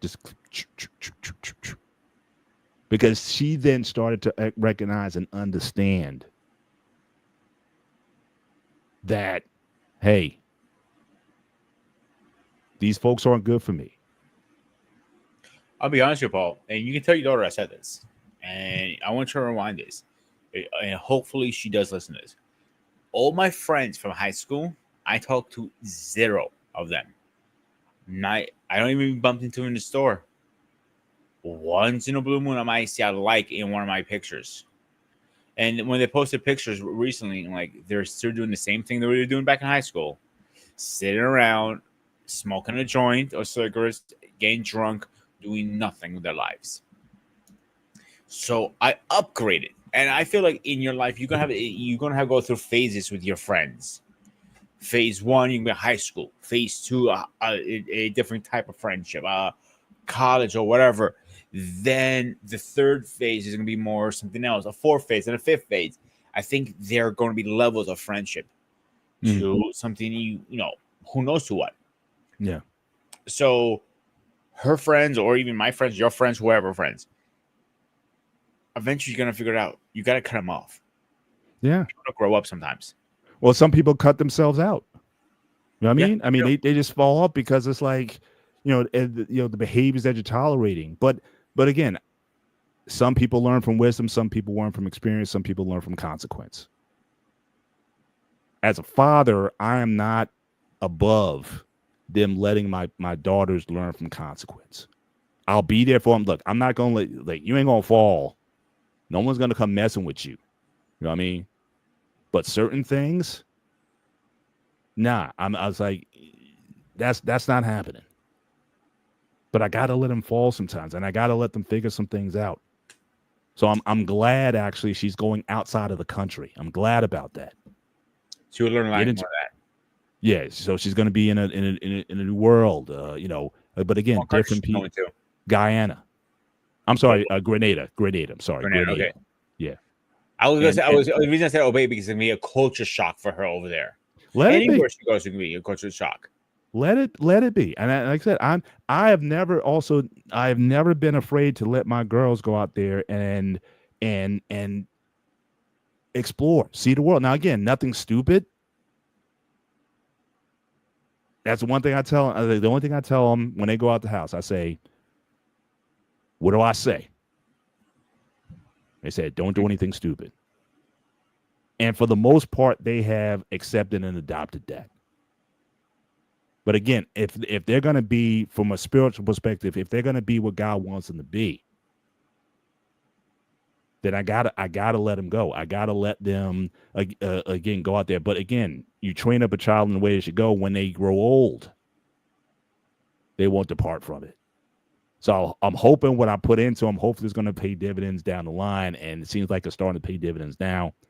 Now my daughter, she's in this wedding coming up, and like I said, it looks like one of those situations where it's like it's more about the wedding than the marriage. But just in her to be able to see it, she's like, Dad, I don't want a big wedding. So she's like, you don't have to come to me about that, but I wouldn't mind a big party. We can do a party afterwards. But Dad, I don't want a big wedding. I don't want all that kind of stuff. I just want to get married. Let's just go down and let's do the simple thing. I've been saying that shit for fucking years. Here's why I say it. One, you're wasting a lot of money for people can eat your food and just shit it out. The second reason is people will want to drink your booze. You have such an interesting way. What's up? You like that, didn't you? It's like you could be my angry translator. See, the way I said it, you like Luther. Like, I don't know if you watch Key and Pool, but like I could be like Barack Obama, and you're Luther, my angry translator. So I could state it very diplomatically, and you're on the side, and you just say it the way you say it. So I just think that you gotta be blunt, bro. You know how blunt I am. The only time I watch my mouth is my priest is there, and the second time is depends who this person I don't know about. Third time, in front of your wife, I'd probably say, when I'm at your house, I did watch my mouth. You gotta give me credit. Even when you jump on a stream once and you had me on speaker and your wife was like, my wife's gonna go watch your mouth. Was like, yeah, we're coming back from PA. And we're listening to. She looks over at me. It's like, not PA. You were in PA. You were somewhere else. We were coming back from PA. We were on the road. Oh, okay. So you were doing the show. It was Saturday night. So you were doing your Saturday night hangout show, and I think you were talking about Cobra Kai or something like that. Probably. And so I'm listening into the show. Just get caught up because I know I'll probably join the show later. And you're just spitting out and whatnot. She gives me this look and say, "That's Peter. I love him, but that's Peter." And she's like, okay. Look at you. She's going, we gotta talk about your friends, hon. She's like, right, well, she trusts my judgment though. She's like, okay, well, he's friends with you, then that's good. So she recognizes I'm a good judge of character. So I think and she met me now, so she knows that didn't last too long. That didn't last too long. But with all of them, I don't care the associations that you belong to. Like I said, there's certain places that you can't bring everybody with you. And even when it comes to your mental health, like what CJ was talking about earlier on about your mental health, you can't put a premium on that. And if people are going to be a disturbance to that, then again, but like I said, I would still say cutting off those still isn't healing, though. You know what I mean? It's like, you know, you could do the I'll be emergency. honest with you, Paul. Yeah. I'll be honest with you. There are moments that I do miss my cousins. There are some moments like, you know, when I used to have like a weekend, I'm off. Take a drive, 45 minutes or an hour. I'm in his house, hang out for a day, shoot back home, walk dogs, and jump onto the stream. Because back then I wasn't doing this stuff. I know they'll be my biggest supporters, you know, in there on everything. Or they could be making fun of me behind my back. One of the two things. Mhm. Like they usually do. Yeah. But I don't want to go back into that situation that I know is going to be toxic for me. And you I don't. prefer Yeah. they stay there, I stay my way, and call it a day. And that, and sometimes again, call it detente, call it, you know, you guys y'all just be in your same lanes. And again, as long as you can function and be your best self in that situation, I'm good with it. Yeah. So again, I would never force somebody to say, okay, you need to go and make up with that person. Even now, it's to the point where, look, you know, with my siblings, it's mostly like, if they need me for anything, they got me. You know, it's you know, one, I'd say two, I'm really close with, where it's like, it's weird. It's like one of those relationships, like we don't talk often, but when we talk, we talk. You know what I mean? Like I may call my oldest sister, I may call her like once a year, or we may have a combo like once a year. But when we get into it, it's just like, it's very, and I got friends like that. There's some friends I may talk to maybe a couple times a year. But it's like, but when we talk, it's like we never hung up the phone, or we kept the conversation going from the last time we were on the phone. But then there's people who you hang out with like all the time, buddy stuff, and y'all never had even one substantive conversation. Because it's not about the person, it's about the activity or whatever you're doing. There's a difference between having a friend and having a buddy. I see a lot of people with a lot of buddies, very few friends. In fact, I think, generally speaking, I think your friendship circle should be small. If you told me I have dozens of friends, I don't believe you have any friends. I agree. I truly believe that. I think, you know, really your friendship circle, like those, you talk about your ride or dies, you know, you talk about those kind of people, it shouldn't be no more than one hand, in my view. Now, again, if you got that special like that, then, you know, you're very I'll be fortunate. honest with you, like, and I told you this before, like a few people I call, like I'll be like this at your house, coming out. Hey, where the fuck with you, bro? I gotta come do Kamehameha. Like, I gotta be honest with you. If you're in my circle, you're getting this fucking thing out of you. So a few people, like you're one of them.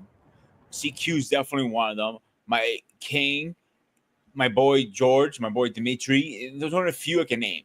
I can literally count with two hands all my friends. I can like literally say, somebody fucks with you, well, you're gonna fuck with me very hard. Mm-hmm. Like I know we were joking with you when you had your stalker, but if you really had a stalker, I told you I'm one phone call away. Just call me, I'll show up. Like, at this point, I may have to demote them from stalker to secret admirer. So I think I'm gonna demote the DEFCON scale. I'm gonna take it from DEFCON 4 to DEFCON 2. I'm not gonna have it.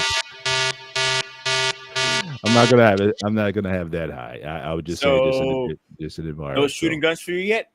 No, I don't think so. Now, if I was getting like headless rabbits and stuff like that, then yeah, I said that'd be. You know what's gonna happen now? The next show you're gonna do, they're gonna. Then we'll see. Now we're gonna see. That's how we're gonna draw the stalker out. So right, we're gonna draw. So again, we're gonna know who it is. I'm gonna draw them out. Paul, I'm gonna draw them out in the field. Where you live. I'm gonna draw them out in the open, and then we're gonna drown them. And the only thing that would be kind of funny is how many probably from the BMU family is actually playing a bad joke on you. That'd be hilarious. It was. I'll check the IP addresses where the stuff is coming from, but I don't think you're that smart. But see, I can't give all my stuff away. But just saying.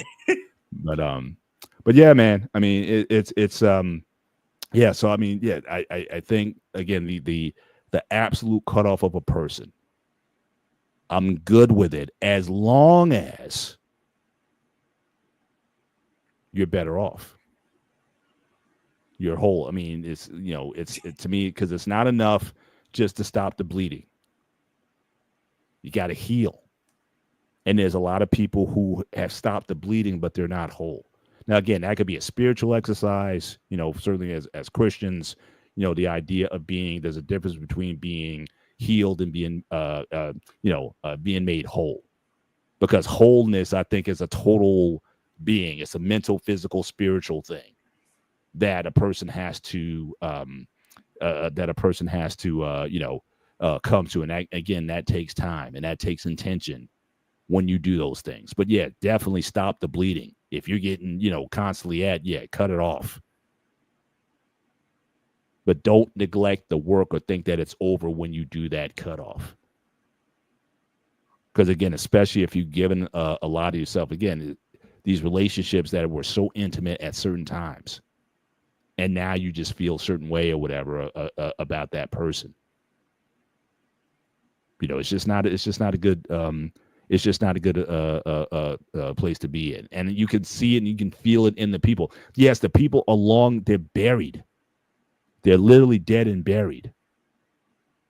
But you're not whole. And I can feel it when you're talking. It's in your voice. It's in your countenance. It's like, bro, or sis, you're just not there. And so that's the piece that I just don't want people, just running to jump to that conclusion, because it says when you cut them off, let them know first, or you ghost them. In terms of, I would say to me, that's a lose-lose situation. It's like breaking up with somebody, right? You can never win in that situation. If you break up with somebody via text, they're going to be upset because it's like, you couldn't have the decency to do it to me in person. And if you're in person, you can be like, look, you could have just texted me that. You didn't have to, set up this thing or whatever. You could have just texted me and been over. I think that's a lose-lose. I don't think there's any proper way to do it. But again, whatever you decide to do, you got to be good with the decision that you make. And again, you should know the person enough. This shouldn't be rocket science to anybody. You know the reaction. If you were one of those girls, which you had a tendency to do, which I told you need to stop, you be with these wild and violent women, crazy women. So you already know. Don't look at me like that. You admitted this yourself on multiple shows. But if you know that woman gonna be cray-cray when you try to break up with her, then it may not be the best thing. I'll have you do it for me. Simple. Person. I ain't doing nah. You got that line, bro. That line, bro. Nah. No. You got yourself in that situation, bro. I'm out of sea now, especially if I said, Luke, pull up. If I told you to pull out of that situation, you go in there, man. I'm like, look, you guys to eat that one. Oh, seriously, you're right. That's why I kind of like took a step back from who I'm dating, who I'm not dating. I hit the brakes hard. And I'm focused on some other things right now than dating. Simple, if that makes sense. Yeah. Lady Bo, hope I answer your question. Like I said, I just don't think there is I don't think there is a good time. Now, this one here, I don't understand the context. So when a real one comes, you shouldn't push them. I'm not quite sure what you're referring to. Are you talking about when you meet someone good? So if you can just give me a little more context on that, I appreciate it. Shout out to, again, CJ. Thank you for being here tonight. Again, $5 super chat. Folks you communicate with weekly, have a deeper connection with you than folks you talk to weekly is incredibly true. Also, I have crazy. Yeah. It's like I can go weeks but it's like we just pick up that there's a connection. There's a real relationship. Now, some people call that soulmates and all that. I don't get that deep into it. But yeah, it's just people who, when you vibe with like that, again, because some of these people out of the country, some guys are military, some guys are in situations where they're like, you can't have, that time. Time doesn't. But again, if your true friends are also the ones that allow you to go away, like we talk about this with, let's say, can can you be married and have friends of the opposite sex sort of thing. If I'm your friend, and let's say if I had a female friend before I was married, if she got married, I already know my role is going to be very limited. It's like, nah, you need to be with your husband. If you still calling me up like you used to when we were friends or whatnot, 10 o'clock at night and whatnot, that needs to stop. And I'm going to tell you that as your friend, that needs to. So I need to be cut off to a large extent because you're a friend of mine. Because I recognize the world that you're going into, and I can't be a part of that world that you're in. Go build your nest with, and become one with the person that you're with.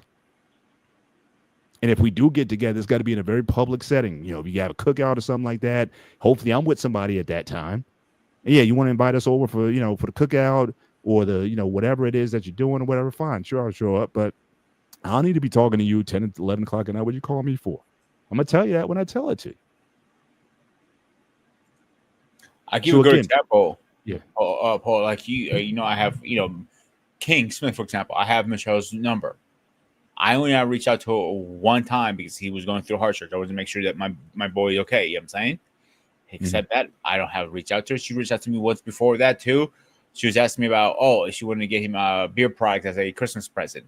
And I recommend a couple companies. That's it. That's simple as it is. If you're married, I'm okay being, friends with, the husband and wife kind of thing. I'm cool with that. I'm cool with it. Give me a call, but I keep my distance far from her and more with him, if that makes sense. Yeah, for sure. And again, like I said, for the health of everybody involved, it's just better off. I mean. So again, cutoff can be a positive thing as long as, again, are you whole? And so, yeah, shout out to the boy. Yeah, absolutely, you're supposed to.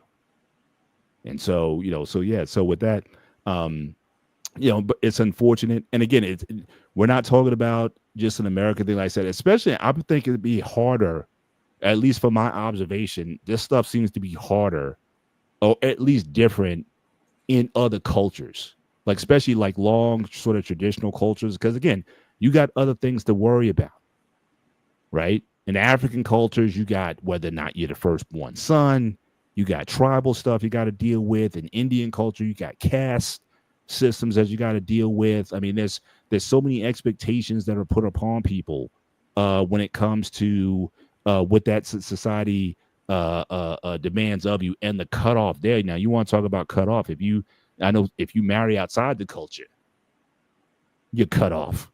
I mean, that's just something that people aren't willing to accept, at least until the kids come around. I've seen that too, where your parents can be mad at you if you're an Asian Indian or whatever. Parents will be real mad. But when those grandbabies come around, then that may help to soften the blow a little bit, because obviously they want to see the grandkids. But that's why, as a Greek, I'm just curious, again, that Greek culture, how that works. Now, is there something in Greek culture, like, with the Italians, they have, like, you see in the mom movies, they give you that kiss, and that kiss is like kind of like the kiss of death. It's like, I'm dead to you right now. I mean, do traditionally, or at least generally, Greeks are prone to, like, you screw me once, it's like I'm dead to you, or whatever. Is that something that's typical in Greek culture, where you don't tolerate that, like in Italian culture or something? Is that something that's like prevalent? So if you piss somebody off in the Greek culture bad enough, it's worse than a kiss of death. It is, you're already dead. I seen Greek people literally pissing on, not literally, of course, but want to piss on the corpse. That's how bad it is. If you burn them so bad to the point they want to do that, don't ever speak to them again. It's better off to never speak to them again. It's rare, really rare occasions I've seen people forgive each other. Women are the worst. Like, obviously, everybody's gonna say here. I know the comments go, "We mean women's the worst. Every woman is the worst in the world." Blah, blah, blah, blah. Greek women are the worst. Remember in a Greek fat wedding, one thing you need is earplugs. You definitely need earplugs. You marry a Greek woman, even with Latino one, even Italian too. Actually, now I think about it, every woman. But anyway, the point is, The comments by Ghost of Sparta are not necessarily those of the gray area or to be Black Men of Field Network. yo, shut up over there. You know what? That's it. You're getting a button tonight. You've reached your limit on talking. Shut the fuck up. You couldn't help yourself, Paul. You couldn't. It was just that was a layup. You just gave me a layup. You've reached your limit on talking. Shut the fuck up. But when it comes down to burning something, it depends how bad you burned up, really. It's very few times I see people actually make up and they're cool again, and they're just hanging out, being friends again. Rare, very, very, very, very, very rare. And See, so look, see, you're trying to get us cited here. See, look, Catalia, she's been away for a while. She comes back after a long time, and you start with this. you know, I have a little present for her. Then you know what I'm saying. Oh my God! There you go. Oh, fixed now. Okay. No, seriously, I was just kidding. Anyway, she knows that. But all joking aside, like, it's rare. I see people fix it. You sit down, have a conversation, and make it. We usually don't. They don't. Once you get hit that mark, that's it. You're done. You're done. You better hear gunshots and anything else.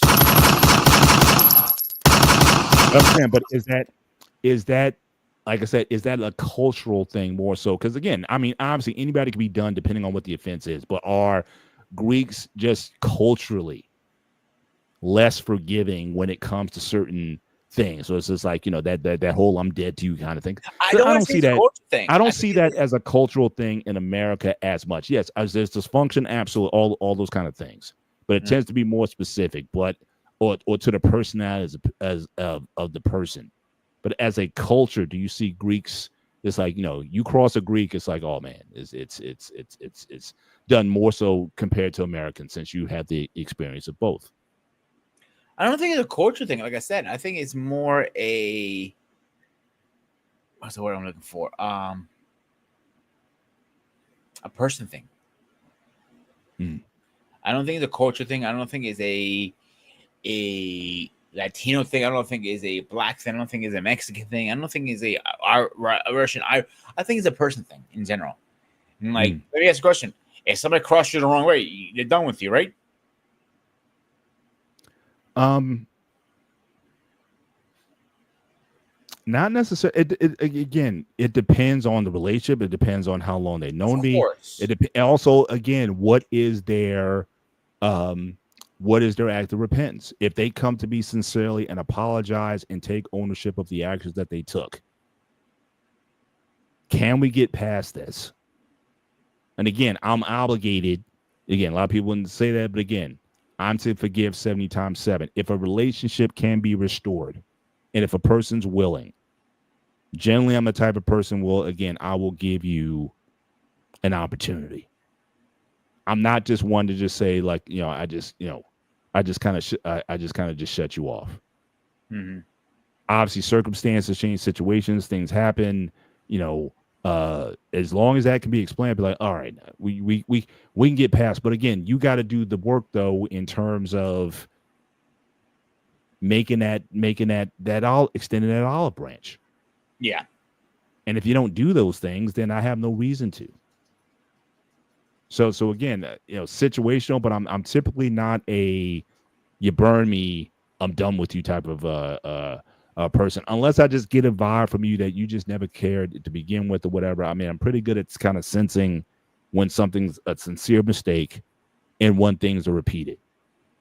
And my thing has always been the best apology is corrected behavior. So I know I've seen people come in, oh man, I'm so sorry. Oh, blah, blah, blah. And then you're doing the same thing next week. That one, I'll be like, yeah, man, you just run a game here. So again, I think that you have to, for me, I try as best as I can to look at a situation one step at a time. I remember one time, I don't know why, there was this security guard at work, and back at this job I had, you had to show your badge to kind of get in. One time I came, well, actually no, it was optional, right? So again, you hit the scanner, the door opened, and you kind of went in. And for some reason, she said, "I need to see your badge." I was like, "You see me every day. I just clicked in. It's not now. If it clicked and it didn't open the door, I'd be like, I could see it." She's like, "I need to see your badge." I was like, "Okay, here's the badge." I put it up to my face. Here's the badge. Okay, you can go. And before then, it was like I would go in, I would say, "Hi, hey, good morning, how you doing?" Blah blah blah, and all that kind of stuff. And I was like, why did that switch all of a sudden where, and then subsequent days after, she kind of tried to play it off, but I kind of ghosted her a little bit. I would just go in, show my badge to her, and just kind of keep it moving without even saying hello. And that kind of got a little tedious after a time. It's like, why am I holding on to this? I don't know why she asked me. I was insulted, I think, a little bit, but why she asked at the time. But then I started thinking to myself over time, it's like, I didn't have to go that far with it. So I'm just not a person who holds those kind of grudges naturally. So yeah, if we can do something a little bit different, and if you show me through your actions that you can do things a little bit different, then yeah, we can have a conversation. We can do something. But I just don't have that capacity. Especially I'm old now. So again, I'm trying to stay as healthy as I can, physically, spiritually, mentally, and emotionally. And all those things just don't get. That's why I said with my wife, that's why, again, we have a very short window of time when we're pissed off at each other. They say, I cursed again. But because it hurts. I gotta be honest. When me and my wife aren't good, I'm not good. It's not healthy. You can almost feel sort of this build up, this angst that's in your gut, and I just I can't get rid of it. So it's like I gotta squash this thing. We gotta come to. So yeah, I may be for a few hours or whatever, until I can get my thoughts together. We gotta squash it. You need your space for a few minutes or for a couple of hours. I get that, but I try not to go to bed pissed off. If I go to bed pissed off, I'm waking up pissed off. And trust me, I'm not a morning person, Paul. Mm-hmm. I'm cranky without my coffee, Paul. Yeah. I'm cranky. I hate my nicotine, Paul. Now I wake up pissed off. Oh, God help you, whoever pissed me off already. And now you pissed me. Am I already pissed off? And you pissed me off on top of that? Yeah, but I just don't like the emotion. I mean, being in that state. A state of unforgiveness, a state of tension. It's just not like I can. So I feel it when it's like it's building up, and so again, I gotta release it. So for me, it's but again, it's made us better. It's made the communication clearer. The fact that she owns it, and that's the only thing I've ever asked of her: own your stuff, own your ish. That's all I ever asked of my wife. Own your ish. And we're good. Yep. Okay. Got it. Thank you. Thank you for the knowledge or whatever. You took that. Cool. We good. But it used to really annoy me when she never owned her ish. That was just constantly defending no matter how bad it was. And you know how women try to do that reverse chokehold on us. When she actually tried to make me the one I was responsible for the outcome, that really used to take me off. It's your fault that we're in this situation to begin with. That really used to get me. She stopped doing that over time. That one always used to get to me when they blame you for everything. Yeah. Even though they could have the smoking gun in their hand and they'd be like, well, you gave me a gun. It's I don't remember what it was. I was at work. I come home with something, and I'm getting a freaking whole argument here. I'm like, but I wasn't here. I worked for 15 freaking hours. It's still your fault. It's still your fault, and it's your fault because you're going to work. Yeah, yeah. So but who's gonna pay the bills around here? Right. again, I just looked at that as just immaturity. And like I said, I'm just happy that, you know, we've been able to do a lot in terms of growing out of immaturity, even over the span of the years, that we're in a much better position. And so just like any relationship, you have to have that kind of transparency. You have to have that kind of humility to say, I always tell people there's 3-word phrases that you should dedicate to memory, especially when you're with somebody who you really down with. I was wrong. You were right. I am sorry. Please forgive me. And you were wrong sometimes too. There you go. And so as long as you can keep that on, you know, keep those words like up front. And again, and let's just get over the stuff. I mean, Catalia's point was just so correct. Again, that tension is just I just want now when I was younger. So again, I attribute it in my 20s, in my 30s. I thought I was invincible. I am not going to break. You're not going to break me out of this silence. But I'm too old for this stuff right now. I just am. And if I could go back and tell my 20-something-year-old self, that's what I would tell myself, man, you can't, you know, you need to let some of that stuff go, bro. But it is reality. But listen, we're towards the end of the show. It's been a good discussion tonight. Thank you, Pete, for, as always, coming up with a good topic for conversation. It was certainly great seeing Catelia back in the building and just the folks who joined us tonight. Really appreciate your contribution in the chat. CJ, thank you as always, supporting the Black Man Unfiltered Network and certainly any show that we're on. So again, my next show, again, one-on-one sports show coming up. We're going to continue the discussion on the whole Shedeur Sanders situation, the NBA playoffs, and all those things that are going on in the world of sports. We're going to cover. Unfortunately, I'm not going to talk about boxing because this is probably one of the worst weekends of boxing I ever saw. And so there's really not much to talk about at this particular point in time. And I'm actually looking forward to Bud Crawford and Canelo fighting, hopefully in the fall. But this was not the greatest weekend for boxing. But certainly, Pete, certainly any closing thoughts as we close out the show. I have a comment for our young Latino here who is upset with me right now because I called her Latino. I heard she likes squirrels. I'm gonna leave it to that. But my only closing thought will be: don't sweat the little shit because everything is little shit. One of my old friend's father told me that one time. Yeah, thank you, 40 lady Navarro, for the $4.99 super chat. Appreciate you so much. Thank you for everything that you do for us in these spaces. One of my friend's father told me once, don't sweat the little shit, but guess what? Everything is little shit. So, never understood that till I got older. It's pretty much, once you sweat everything, something's going to bother you, something's not going to bother you. You can pick your battles. If you have something toxic, one way to get rid of toxic if you wash out the dirt. And I'll leave it at that. Absolutely.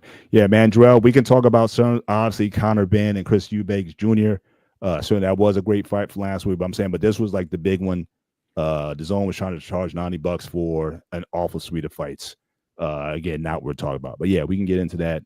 Hopefully, one-on-one sports show coming up. But again, thanks for dropping by. And certainly, if you are available this coming Wednesday, hit me up and let me know we can be part of the conversation. But again, once again, thank you everyone for being with us tonight. And on this topic, Black Man Unfiltered actually came in. Certain people you haven't spoken to for 12 years. Again, I get it. I would never judge you for it. The only thing I would ever ask of anyone is how you doing. Wait a minute, he's 41? Yeah, he's I thought he's older than that, like 51 at least. Yeah, well, he's maturing into a fine young man. Let's say that. But certainly, are you good, sir, with that? Or are you carrying stuff with you? But again, if that purge had to take place, then hey, it had to take place. But for a lot of people, they're doing a lot of the cutting, but they're not healing. So as long as you're doing that, my brother, Oh, I got. I nothing haven't but spoken love. to a few people in over 20 years, and I'm great with that. Absolutely, same here. He's And you know, press and apart. so again, some people again filter out. Some people, get kicked out. And again, but it just opens up opportunities for new relationships. And so as long as we can do that, we're good. That's what I was That's like. love. I felt the love in that statement right there. So, When I saw that, I was like, there you go. I tried to hold my laughter back. There you go. There you go. Yeah. But we appreciate you guys for being with us tonight. So again, for myself, Mr. Bennett, and he is. This is Sparta! He is the host of Sparta, aka Peter, aka Padiotis. This has been the Gray Area. You guys have a great week. Take care. God bless. And we'll see you next time. Good night.